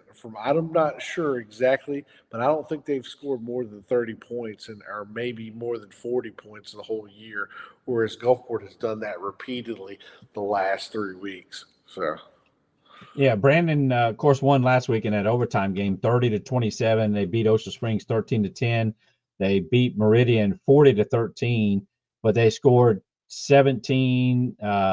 In that 2-game losing streak, they lost 7. So the highest, they haven't put up. They won 17-7, and earlier in the season, 14-9 they won. They won 3-0 against Northwest Rankin. yeah. So yes, they have, but they have a great running back there, and I don't have his name. I know, like I said, we'll hope to get on the other guests. We're still waiting for our next guest to come on, as he's been.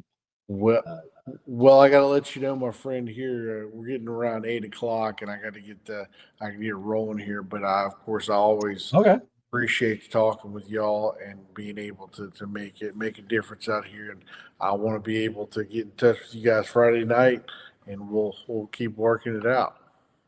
Yeah. We'll have the post game show, and of course, they want to listen to. They do have the app, but also down on the coast, anyways, you can hear the game. That is Brandon at Gulfport G96.7. Hunter with the Gazebo Gazette. On Facebook, the Real Gazebo Gazette, and the HD Experience, the podcast that is now on.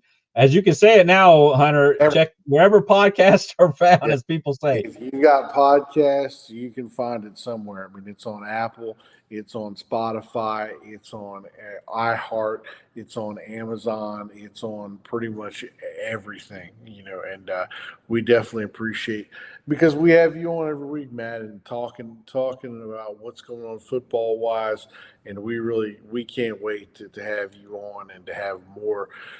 We have all the way from high school, college to pro experts on being able to talk about it. So yes, like I say, it's just not high school, which I'm glad to be a part of, but it covers, like I say, USM, Saints, everything. You got a wide variety of people that come on there. So I certainly appreciate it. We thank you for definitely taking the opportunity out of your time and being able to talk with us, Matt, and we look forward to talking to you soon. And I definitely will absolutely catch you on the flip side. Yes, I appreciate it, Hunter. Good luck on Friday. Gulfport hosting Brandon. Take care of yourself, Matt. All right. As we wait for the next guest to show up, actually, I have two guests.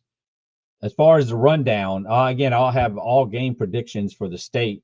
First time I'm doing it that I can recall. I'm going to predict all the games, 14 games, 2 in the north, 1 in the north, 1 in the south. And that will come out Thursday at 7 p.m. when the Statman games normally come out prediction-wise. To run over the matchups as we wait for our next guest. And, of course, we just mentioned in South State, we'll start at the 1A. It's going to be Taylorsville versus Simmons. The defending champion was Baldwin. They're not in it. Calhoun at Biggersville. That is in the north half of the state. And 2A is South State Mize at Heidelberg. Heidelberg is the defending state champion. Then the north side, you have Kemper County at East Webster, who is 12-1. 3A, the south is Seminary at Riley. The defending champion was Choctaw County because they're not in it now. And Noxubee County in the north half will be at Winona. 4A, North State is Kosciuszko, if I butchered that one, sorry, at Louisville, who, again, played Poplarville last year and lost. And, of course, the south part, Poplarville, will be at Columbia, who Columbia is 13-0. In the 5A class in the south side, Laurel at Brooklyn.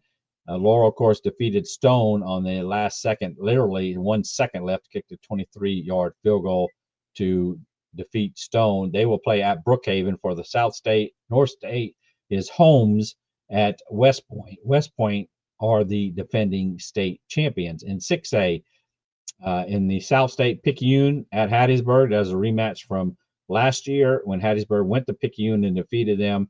They went on to lose in the state championship to Grenada, who Grenada is not in the Final Four. In the north half, Ridgeland will be at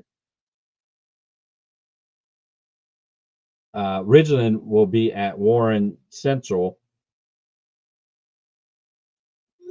And so we're getting our guests coming on. And then 7A in the south half, we just mentioned Brandon at Gulfport, and north half, Oxford, Lane Kippin's son there. Knox is his name, doing a great job, will go against Tupelo, who are the defending state champion there. They are 12-1. Oxford is 11-1. They've met earlier this year. That is Oxford and Tupelo. Tupelo won that matchup. So that they are the final 28 teams there in the North and South championship games. In the records I mentioned, with the keys right there, 43 rushing touchdowns. The record is 48 by Cam Thomas in 2019. The record book, which I started, has been many years ago because we didn't have one for the coast. It's only a season record book. I don't have individual game. I do have some, but it's just hard to keep up with. So I have all the records on the defensive side, the passing, we're talking rushing because of the players. The three teams that are in it have three great running backs: Ty Keys, the Picayune. We mentioned Xavier Dennis, Mr. Chill for Picayune, Ty Keys with Poplarville, and Cooper Crosby with Gulfport. He has 28 rushing touchdowns. That has puts him 12th right now, one behind Big Sean. Of those who remember, Big Sean Anderson from Picayune had 29.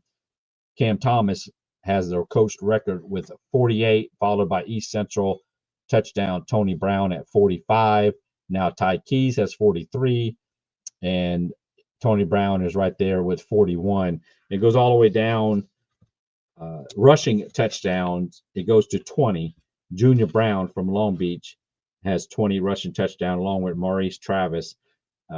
There's not an official. That's where we somewhat officially cut off, is at 20 rushing touchdowns.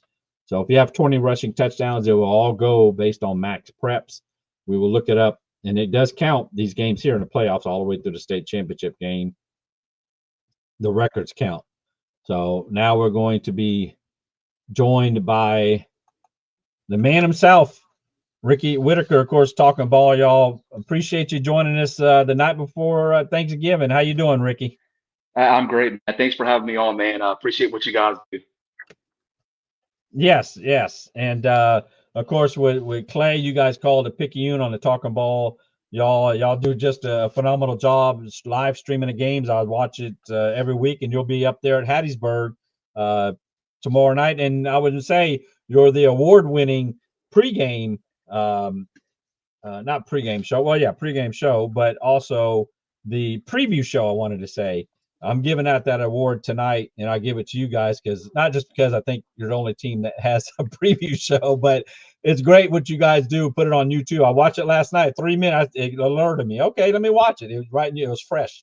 So that was a great interview with the other play-by-play guy, and I thought I wrote his name down, and I don't wrote his name. I thought I did, but yeah, Charlie. What a great Charlie interview. Rogers. Yeah, Charlie Rogers is great. Does a good job, and thanks for that, man. That means a lot coming from you. Been doing this for a long time, and hey, when you get to spend time talking about sports with your best friend, your college roommate, it doesn't get a whole lot better than that. Clay does a good job. Best play-by-play guy you could ever work with, and it's a push for me to be able to work with him. But yeah, it's going to be a big game for Picayune. It's really a rematch from last year. I know you guys know that, 39-34. And I tell you, Matt, from the Picayune faithful, it just felt like that was one of those games that just got taken away from them. So I know this group has been working really hard and looking forward to the opportunity to play for another South State game on Friday night. Well, we have it ain't Christmas. It's not Christmas. It's Thanksgiving. But we're going to bring on somebody who wanted to come on. You think he's in Disney World. I don't know if he's made it back yet, but you mentioned Clay, and there is Clay there. Both of y'all do a great job. Welcome, Clay. Are you still in Disney World? Yeah, I am, man. Thankfully I've made it back for our room for the night. My family's still over in the park, and I knew you were having Slick on. I said, let me jump on and surprise him, man. He's toted the load. Great. He's toted the load for the podcast. So I was trying to coordinate a bit of surprise for him. So thanks for having us on, Matt. Man, you've been and I know Rick, super appreciative. He's already said it, but you've done such a good job of helping us promote our brand through your platform, and it's not lost on us. You don't have to do that. We certainly appreciate it. Jason, I sat here and listened to him, man, just swelled up with pride. Rossi Creel was watching. He's his color commentator. And so it's a good night for talking ball, y'all, man. We've got 2 of 3 of our crews that we having to pay overtime for. And so we're happy to still be alive here. Yes, most definitely. Like I said, the preview show, the award-winning preview show. I watch it every week, and it's great information. How do you guys feel, like with that PRC beating Picayune, that Picayune kind of, you say it's a wake-up call. I mean, it really has. Picayune has just woke up, and Mr. Chill has led the way, and defense is stepping up. What do they have to do to beat Hattiesburg in a rematch now? You go to Hattiesburg. That's a really good question, Matt. And Clay and I, being as close as we are, he's quick to disagree with me on the air, and he keeps me in check pretty well. And I said that. I said, listen, this is going to be good for the Maroon Tide. Clay wasn't so sure about that, but then we both agreed later on that, hey, maybe it really was, because I think that in a situation like that, Matt, you've got schools that are separated by just 6 or 7 miles, and the fan base can kind of go either way. And I think the players really begin to lean on one another a lot more than they have this year. But the last couple of weeks, it's been some of the best football that the Maroon Tide's played all year. Yeah, that's Yeah, one of the yeah. only times, Matt, that I've ever interrupted Ricky Whitaker on the air. And, you get beat by an arch rival. The reality was it was a 1 versus a 4 the week before the playoffs started. And Rick, and being a good color analyst that he was going to lead us into, man, you lose, but this is the good thing. And I wouldn't let him do it. At the time, I stopped him. I said, no, we're not doing that tonight, Rick. And my mom used to correct me rather well when I would interrupt her. And I think Rick was about to use the same tone, and he stopped just short of doing that. But he was right in the end. Yeah, I know coaches will say that it's some, will say it's never a good time to lose, but to have PRC come in there. And I know there was some, the way that they were celebrating, as again, it's been 10 years since they have won. Coach Feaster's done a remarkable job there. They did get beat by Hattiesburg. They got shut out in round 1. But yeah, it was a great win for PRC. But Picayune is right back where they're 5th straight South State championship game. They're 2-2, with Coach Stogner. And he's just, I talked to him earlier where he has, coming behind the greatest, he's on our Mount Rushmore, with Coach Dodd Lee. And you don't usually want to be the man right after the man, but he has not missed a beat at all. He's done a remarkable job there. I know you're close with him there. I mean, there's anything more to say about Coach Stogner? I mean, his coaching staff. I mean, year after year. I mean, it doesn't get old. Believe me, they really stepped it up every year. Coach Stogner's just he's a player's coach. The kids love him, and he's got a great deal of respect for Coach Lee and the job he did for so many years, coming up underneath Coach Lee in that program. But Cody's done it his way as well. He's put his own mark on it, and he's the kind of guy. I mean, he is a fiery, intense guy, and he's also kind of a big teddy bear. He'll love on you, and I think the kids see both sides of that. Yeah, it was interesting, Rick. Earlier in the show when Matt was visiting with Cody kind of welled up with a little bit of emotion, talking about his former offensive line coach. Matt somewhere doing his research, the Brian Edwards mentor piece for Cody came up, and Cody, just like he'll do, if I can hit the right button, Matt, I can get him to well up a little bit in our pregame interview. And he kind of did that with you. And I think kids react to care and emotion, and Cody has both of those for sure. Yes. So what is of course Hattiesburg, again with doing that interview as you did there, Ricky, as I'm not telling you anything different, with the 3 interceptions, by Gavin Ducksworth all year, not giving it away too often. Of course, you have Hawthorne there on defense for Picayune with 4, Hathorne that is, with 4 interceptions. I mean, they just don't give the ball away. Of course, Deuce is done graduated. And I know you mentioned about Tristan. It doesn't sound like he's going to be playing. Tristan Keys, the wide receiver that's committed, I believe, to Tennessee. But I mean, how does Picayune, get get this win on the road? I mean, how they have what they need to do besides score more points. Man, it sounds kind of cliche because everyone says it, but I think it still comes down to the trenches. And I like the Picayune front 4 really against anyone. You get a guy like Macon Burnett, who's been injured for most of the year. He's back. That fire and emotion, a senior who's played a lot of snaps on that defense and on the offense. And you mix that in with Nolan Wilson and Mitchell Smith and company.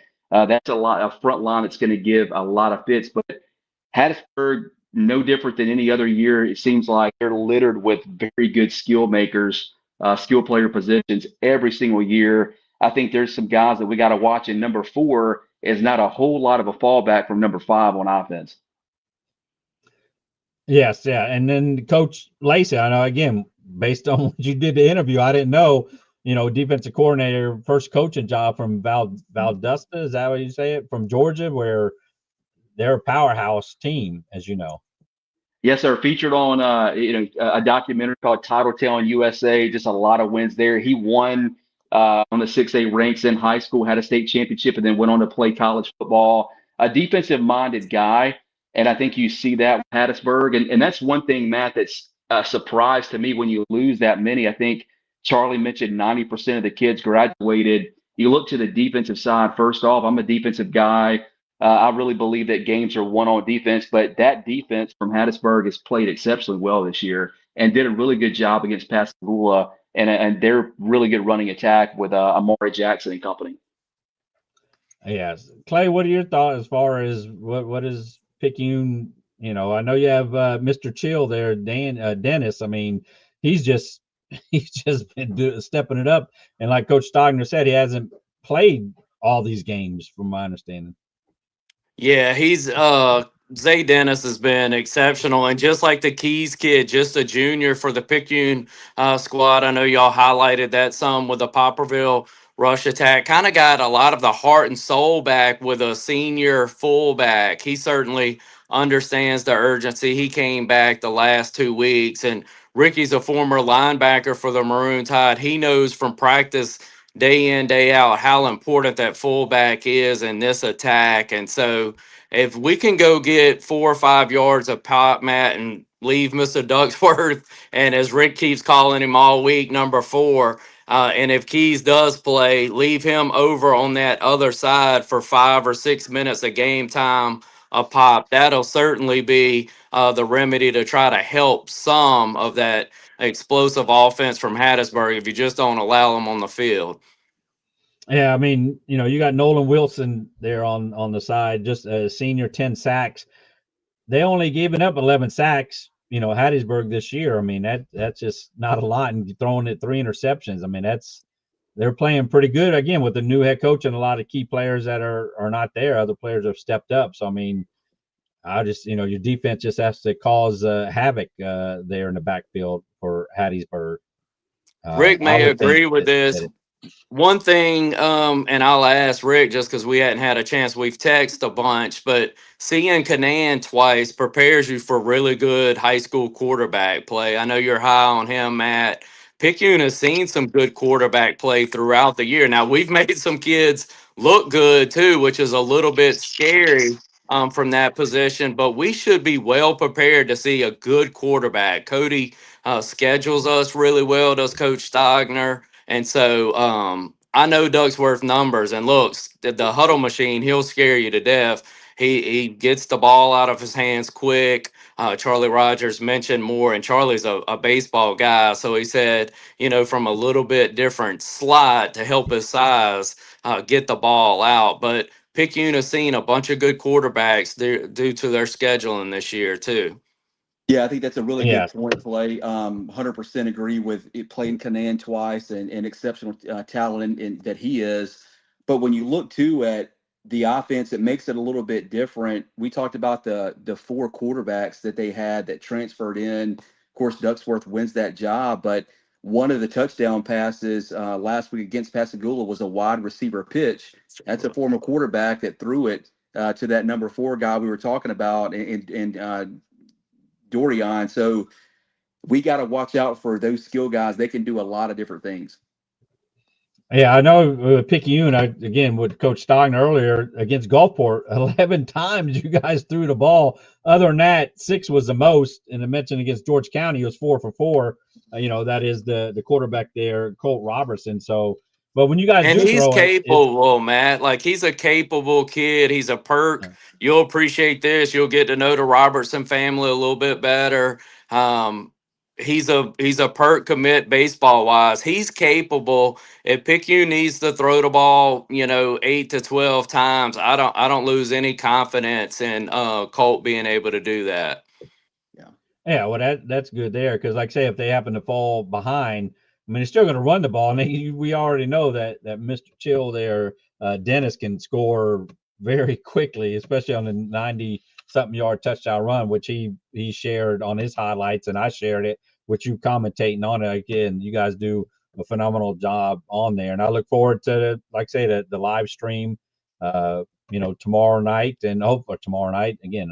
Tomorrow night's Thanksgiving, on Friday night, but I'm sure this is not hopefully going to be the last game. I'm assuming, like I say, you guys won't live stream. I don't even know if you could the state championship. I don't know why, because it's on TV. But assuming you guys would be up there for them, to make it. Would you guys do it on the radio, or what's the plan? Yeah, we do an audio only call, Matt, and then we'd have the booth cam with mine and his. He's a lot more presentable on that booth cam than I am, but we'll turn, a phone or even bring the video camera and kind of give the listeners or viewers a look into the booth. We've tried to do that throughout the year, more as a promotional for the YouTube stream. But yeah, you're right. There's a contract that's excluded from streaming. I've been fortunate enough to get to call some of the TV exclusive so I can't be too mad at it on the other side, but we'll have a booth cam and then our audio only broadcast if we are fortunate to be in that ball game.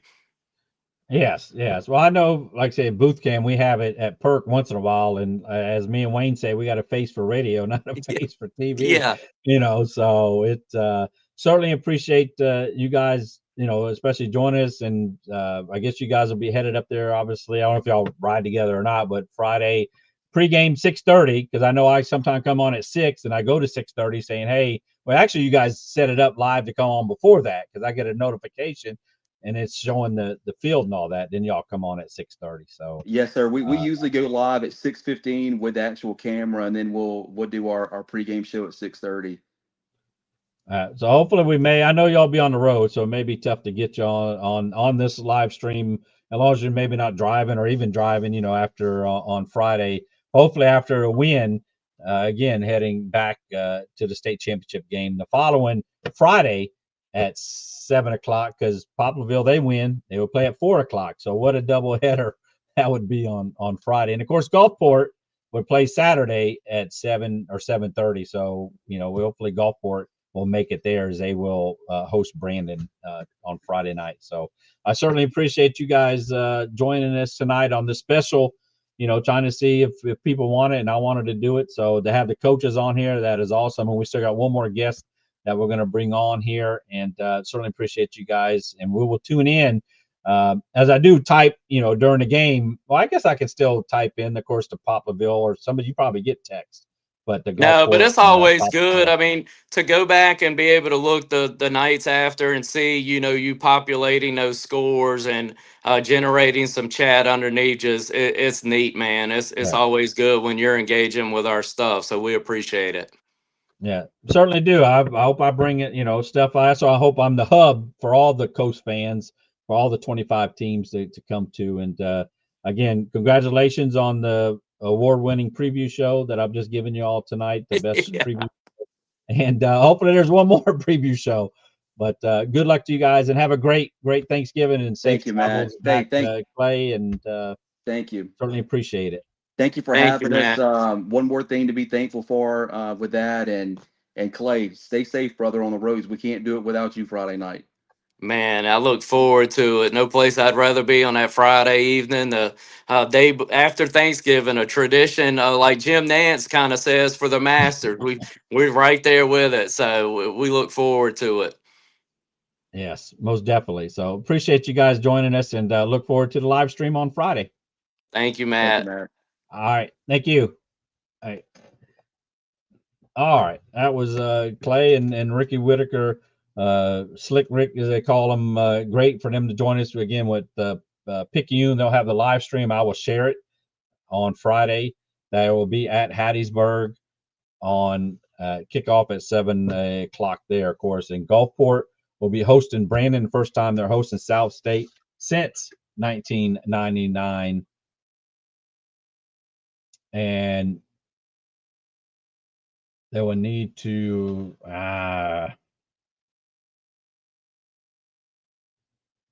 so I'm trying to get the last guest. Yes. Okay, here we go. We're fixing to bring on the last guest, unless we can get another surprise guest. But here is Jake Wimberly with Brandon. We were able to get Hunter Dawkins on earlier with Gulfport, unable to get Coach Pennock, the head coach, but Jake Wimberly will be coming down as part of the Brandon broadcast, and a lot of information that you have. Welcome, Jake. I certainly appreciate you joining us on this. Thank you. Matt, thank you so much. I appreciate you having me. Happy Thanksgiving.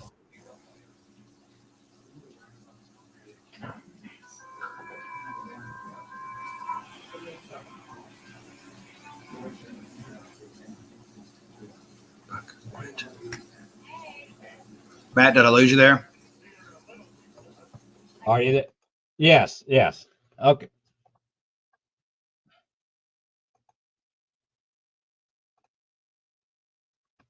Oh, it kind of there we go. Sorry about that, Matt. Happy Thanksgiving. How are you? Yes, great, Jake. You're not down in Gulfport yet. You still got a couple of days before you make it down here. But of course, the voice of the Brandon Bulldogs. I was streaming that game last week at the end. What a comeback for Brandon. But just tell the folks, I mean, I know you have your hands in a lot of things, be it now I think you're the Hines, or I know you're the Hines Junior College radio personality. Of course, Brandon, you've been with Brandon for how long now? 15 years. Man, getting long in the teeth, Matt. Getting long in the teeth. Yes, well, I've been doing this for 2010 is when I've been doing coach football. So yes, we've been there. And then you also do some stuff for the state, do you not? I seen the picture when Mr. Football in general giving out the awards. You were there in the picture, so you do some stuff for the state. Yeah, I do contract work for the MHSAA. So I master ceremonies for all of their Mr. Football, basketball, Mr. and Mrs. Volleyball. So, and of course, I'll be on the side set for the TV side next week in Starkville. So, blessed to be able to, kind of dabble in a little bit of all of it. Assuming Brandon makes it to the state championship, you'll be calling it on the radio. You won't be doing necessarily TV, at least for the Brandon game. So, so tell us about Brandon. I mean, I know we talked about it earlier, parts of this live stream that, if people was follow us, that they had a, Coach Pogue that was coaching there. Of course, he's known for coaching. I'm drawing a blank on the longest winning streak in the South Panola. South Panola. But he comes there this year for Brandon, and he left, be it on his own or they let him go after 8 games. How did the team react to that? And tell us about that.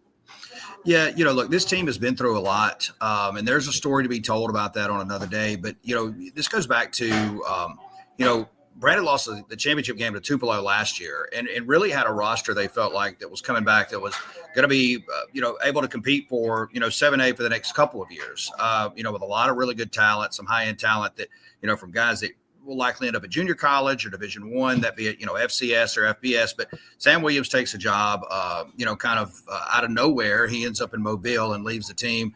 And look, coaching changes happen, but he left, and that really kind of, left a void there. Lance Pogue comes in, and for whatever reason, that never materialized into, what it should have been. So I think after, about 5 or 6 weeks of that into the season, the administration and Pogue decided, hey, this isn't going to work. Let's just part ways. It wasn't anything nasty. There were some rumors out there. I've talked to both of them. Coach Pogue is a good friend of mine, and Dr. Killen at Brandon, he is another one that is really, really I'm really close to. And both said, hey, look, it just wasn't working. But I think what you saw is, at first there was some animosity amongst the players. Some of the players. I mean, you get to know a coach, you like a coach. But then Coach Clinton was named the interim coach. Eugene Clinton. He played at Mississippi State. Under Joe Lee Dunn and Jackie Sherrill in the late 90s. He's been on that staff for 10 years. Defensive backs coach, they promoted him to interim head coach. And, I think what he did was put a level of discipline that was probably lacking on that team.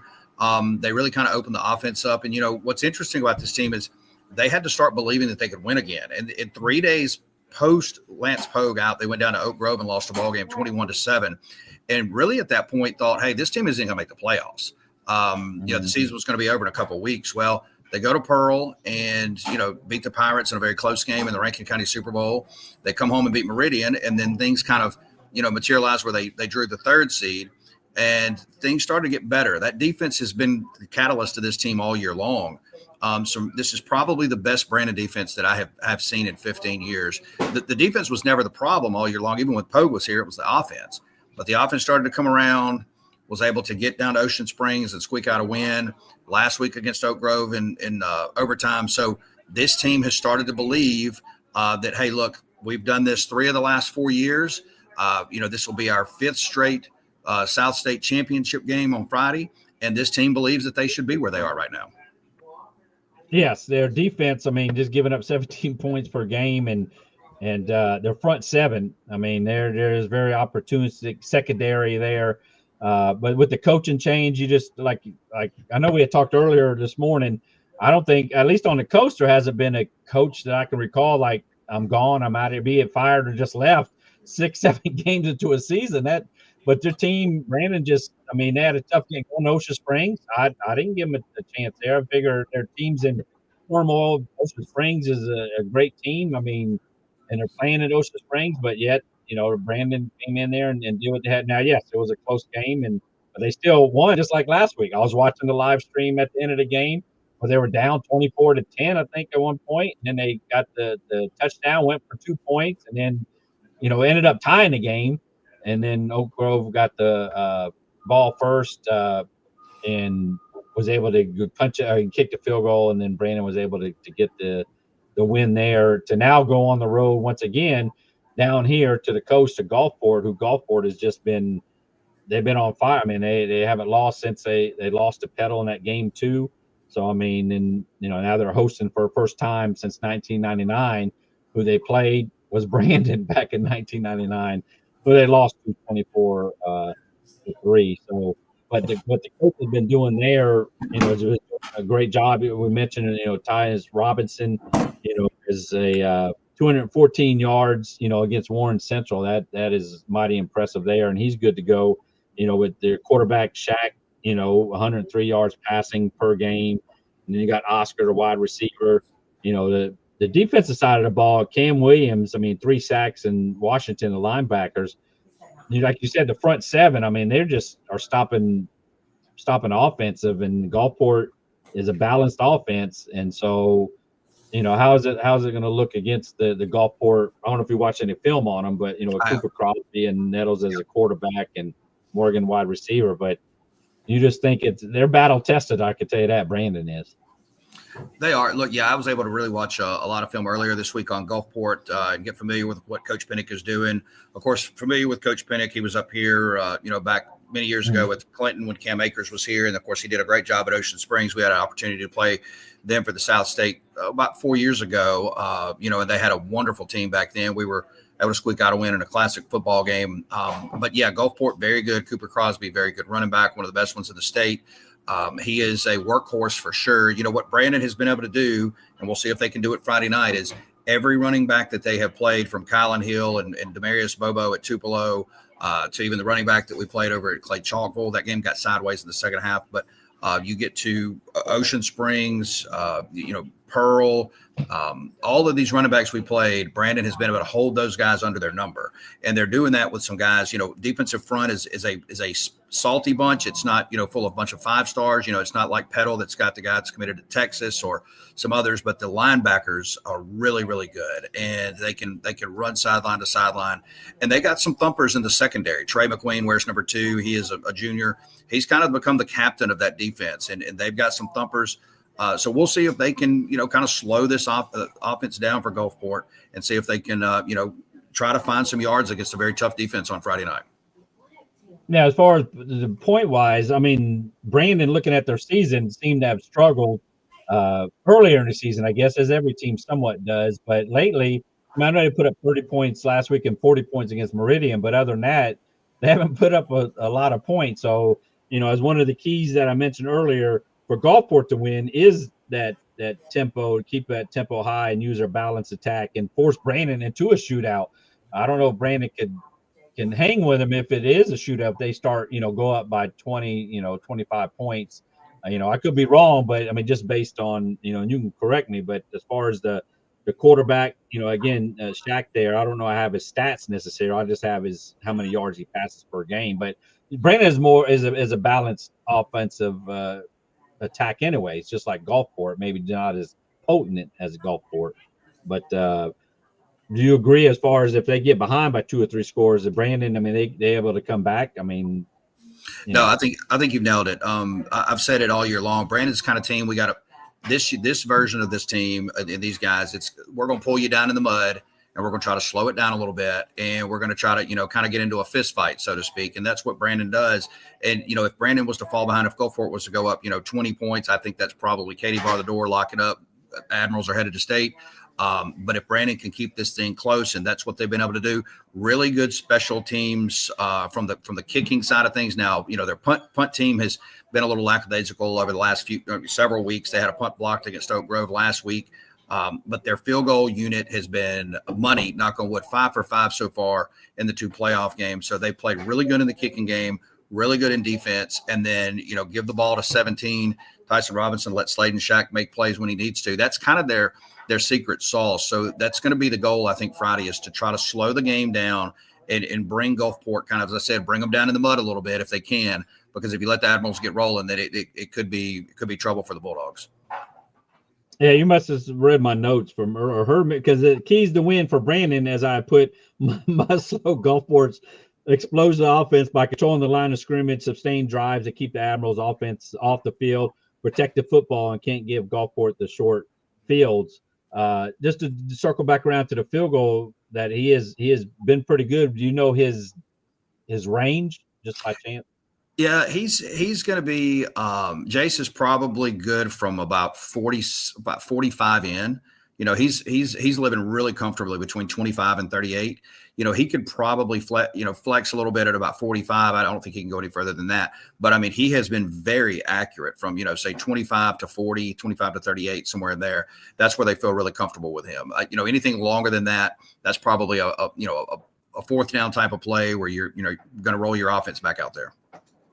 Yeah, I was just curious. That's just being a stat person. I was curious what his range was. Yep. But also, as far as, I don't know if my stat is correct on turnover margin, I have Gulfport +8. I have Brandon +5, which is, anytime you're in the plus, I don't know if that's accurate or not, but because I can't trust some of these stats. But from what I saw, I mean, that's still pretty good, +5, and then with Gulfport +8. So it's a matter of, like with any game, special teams, and don't turn the ball over, and like I say, you're going to come out with the win. If you win at least those 2 categories, it really goes in your favor, besides the third down conversions rate there. So, I mean, it looks forward to be a great game. Last game, again, at Milner Stadium for Gulfport, that is. They have that new stadium supposed to be built on campus there by next year. So looking forward to that. As far as and I forgot the other question I was going to ask as far as the Brandon Bulldogs. But again, their third road game there, of course, in the playoffs, and looking to make a fourth road game. I know they haven't won a state championship, and Gulfport has not won a state championship in this era. So it'll be, good. Of course, they'll have to, I can ask you, which I don't know if you know, but I don't know a lot about the North App besides Oxford and defending champion Tupelo, who's pretty good themselves. So that'll be a great there. See if old Knox, a quarterback for Oxford, earlier this year. Do you have I have a prediction on that game. I'm predicting all the games, but do you have a feeling on that game? I know we're going off topic here, but Oxford at Tupelo. Yeah, I do a high school football road tour. Been doing it for a couple of years now, and going around. And I got to get down to the coast next year. I'd actually talked to Coach Pinnock about coming down there, trying to get around different portions of the state during the summer and visit with programs. I was in Tupelo with Coach Harden. He is a friend of mine, and during the summer. And look, we've seen Tupelo at Brandon the last 2 years. Saw them at twice in the last year. State championship last year, and they came to Brandon this year. And we'll go to Tupelo to open the season next year. They are big. And they are physical, and man, they are a good-looking football team, and they got a lot of Division I talent on there. Kylan Hill is everything he has advertised, and that's the thing is, if you look at especially 3 of the 4 teams left in 7A, Kylan Hill, you look at Crosby, you look at Tyson Robinson. There's some really good backs in 7A, and Kylan Hill and Demarius Bobo are 2 really, really good backs. Now, for whatever reason, Tupelo has struggled the last few weeks. Starkville played them really close. And then Germantown played them really close. Oxford played them close early in the year. I did get to visit with Coach Cutcliffe back during the summer. He really liked his team back then. Knox Kiffin, of course, it'll be interesting to see if everything going on with Lane that's kind of in the buzz, does that affect Knox Kiffin in this ball game? And we would never know it, mentally. But I think that's going to be a really close game Friday night at Tupelo on the north side of the state. As both of these games, oddly, one at the butt end of the south and the top end of the north. We're going to be watching both of them. But I think Tupelo ekes it out a little bit. Again, you're talking about the bully ball on the street. They play it. But I wouldn't be shocked if we look up on Friday night and Oxford wins that football game. They are a very, very good team. Coach Cutcliffe is very good. Yeah. Again, it's hard to go against Tupelo, and I do have Tupelo winning. Not saying that Oxford. And, of course, Coach Kippen with Ole Miss will play in the Egg Bowl, coach in the Egg Bowl, and then go watch his son play. That's a great doubleheader for him for that day. So, but I certainly appreciate, like I say, coming in and giving the Brandon side of it things. And Brandon, like I say, took out Gulfport, went to Oak Grove, beat Oak Grove, came back to beat them in overtime. And like I say, they have a good shot at beating Gulfport. Of course, we hope Gulfport wins to go play in state, but I know, you're on the other side, and we come together, and whoever's playing best that night will certainly win and represent the South in 7A next Saturday night. I believe it's at 7 or 7:30. I've times running in my head, but it's the last game of the weekend up there at Mississippi State. So I certainly appreciate it. And I will share, because you will be live streaming the game, and I will share that live stream. Gulfport will not be live streaming the game. So I will, share that on the Facebook page, and we'll be watching the live stream there. It's glad that you're able to do it. Yeah, sorry about that. It's a free. Didn't mean to step on. It's a free broadcast on Friday night. You don't have to pay anything. Matt will put that out. You join us. We'd love to have you on, and of course, join us on Friday night. I expect a great football game between two really good football teams. Looking forward to being down there with you guys on Friday. Yes, certainly appreciate it, Jake, and we'll catch up with you. You'll be somewhere around. At least you're going to the state championship no matter what. So no matter what, we'll look forward to seeing you up there. So thank you for taking the time, and have a great Thanksgiving. Enjoy tomorrow. Same to you, Matt. Give everybody my best down there. Happy Thanksgiving. We'll see you soon. Yes. Thank you, Jake. All right. So just over 2 hours. Got in a lot of guests. Thanks for the comments, the people watching on the live and even on the replay, with Hunter Dawkins with the Gazebo Gazette. He does call the Gulfport games on G97.6, 96.7. You can get it on the app also. That is for the Gulfport game. Then we had, of course, Coach Stogner from Picayune, their 5th straight South State championship. They're playing the same team they lost to last year in Picayune. They're looking at exact revenge up in Hattiesburg Friday night. Of course, we had Slick and Clay Sweet, Ricky Whitaker and Clay Sweet. They're from Disney World, the happiest place on earth. Now he's coming back to being the happiest place to broadcast Picayune, hopefully to take out Hattiesburg, a tough Hattiesburg team at home there on Friday night, who beat Pascagoula, they were hot. And speaking of Pascagoula, Coach Sims, we possibly may get him on a future live stream, because Coach Sims, the job hasn't been listed, but he is retiring from football. The longest tenured head coach on the coast there with Pascagoula is retiring, I believe, as a Monday, if I read reports right. So he did lose, of course, at Hattiesburg last week, but a great career. That is Coach Sims, Lewis Sims with Pascagoula. He's always a great interview, and like to get him on a live stream there. So that leaves Coach Beach. If you want to know stat that wise, Coach Beach, the longest tenured coach now there on the coast with Poplarville. So there you go. Also, we also had Coach Beach himself come on, defending 4A state champion. They will go to Columbia, tough matchup where Walter Payton played. The team is 13-0 Columbia. They took out another hot team in Pass Christian last week pretty handily. With Coach Stockstill. They'll be back with Trevelon, and company will be back next year. But thank Coach Beach for coming on there. And then Jason Baker from Poplarville broadcast, again, Talking Ball Y'all, the app, it's free. They air, the radio broadcast there on that app. I don't know about Columbia if they are live streaming or not, but Talking Ball Y'all app, I have it downloaded. already. And you can actually listen to Picayune, Poplarville, and then when PRC's in season, Coach Feaster, great season, making the playoffs back-to-back. They're on that app also. And then, of course, just Jake Wembley joining us from Brandon, the voice of Brandon Bulldogs. As he mentioned, since I've been doing coast football 15 years, as with Brandon Bulldogs, of course, at Hines Junior College radio broadcast. And he'll be up at state, regardless if Brandon wins or lose. He'll be up at state as he does the broadcast on TV, which I did post those TV listings. So, again, appreciate everybody joining us tonight, and have a happy Thanksgiving tomorrow, and join us Friday, possible pregame show and definitely a postgame show to see if 3 teams can make it. We've had 2 teams make it, including last year, Gaucher and Poplarville. And years prior, we've had 2 teams make it. To have 3, the coast will be rising and going to Mississippi State. So good luck to everybody. Have a happy Thanksgiving. And from Coast Football, I'm Matt Stats. I'm out.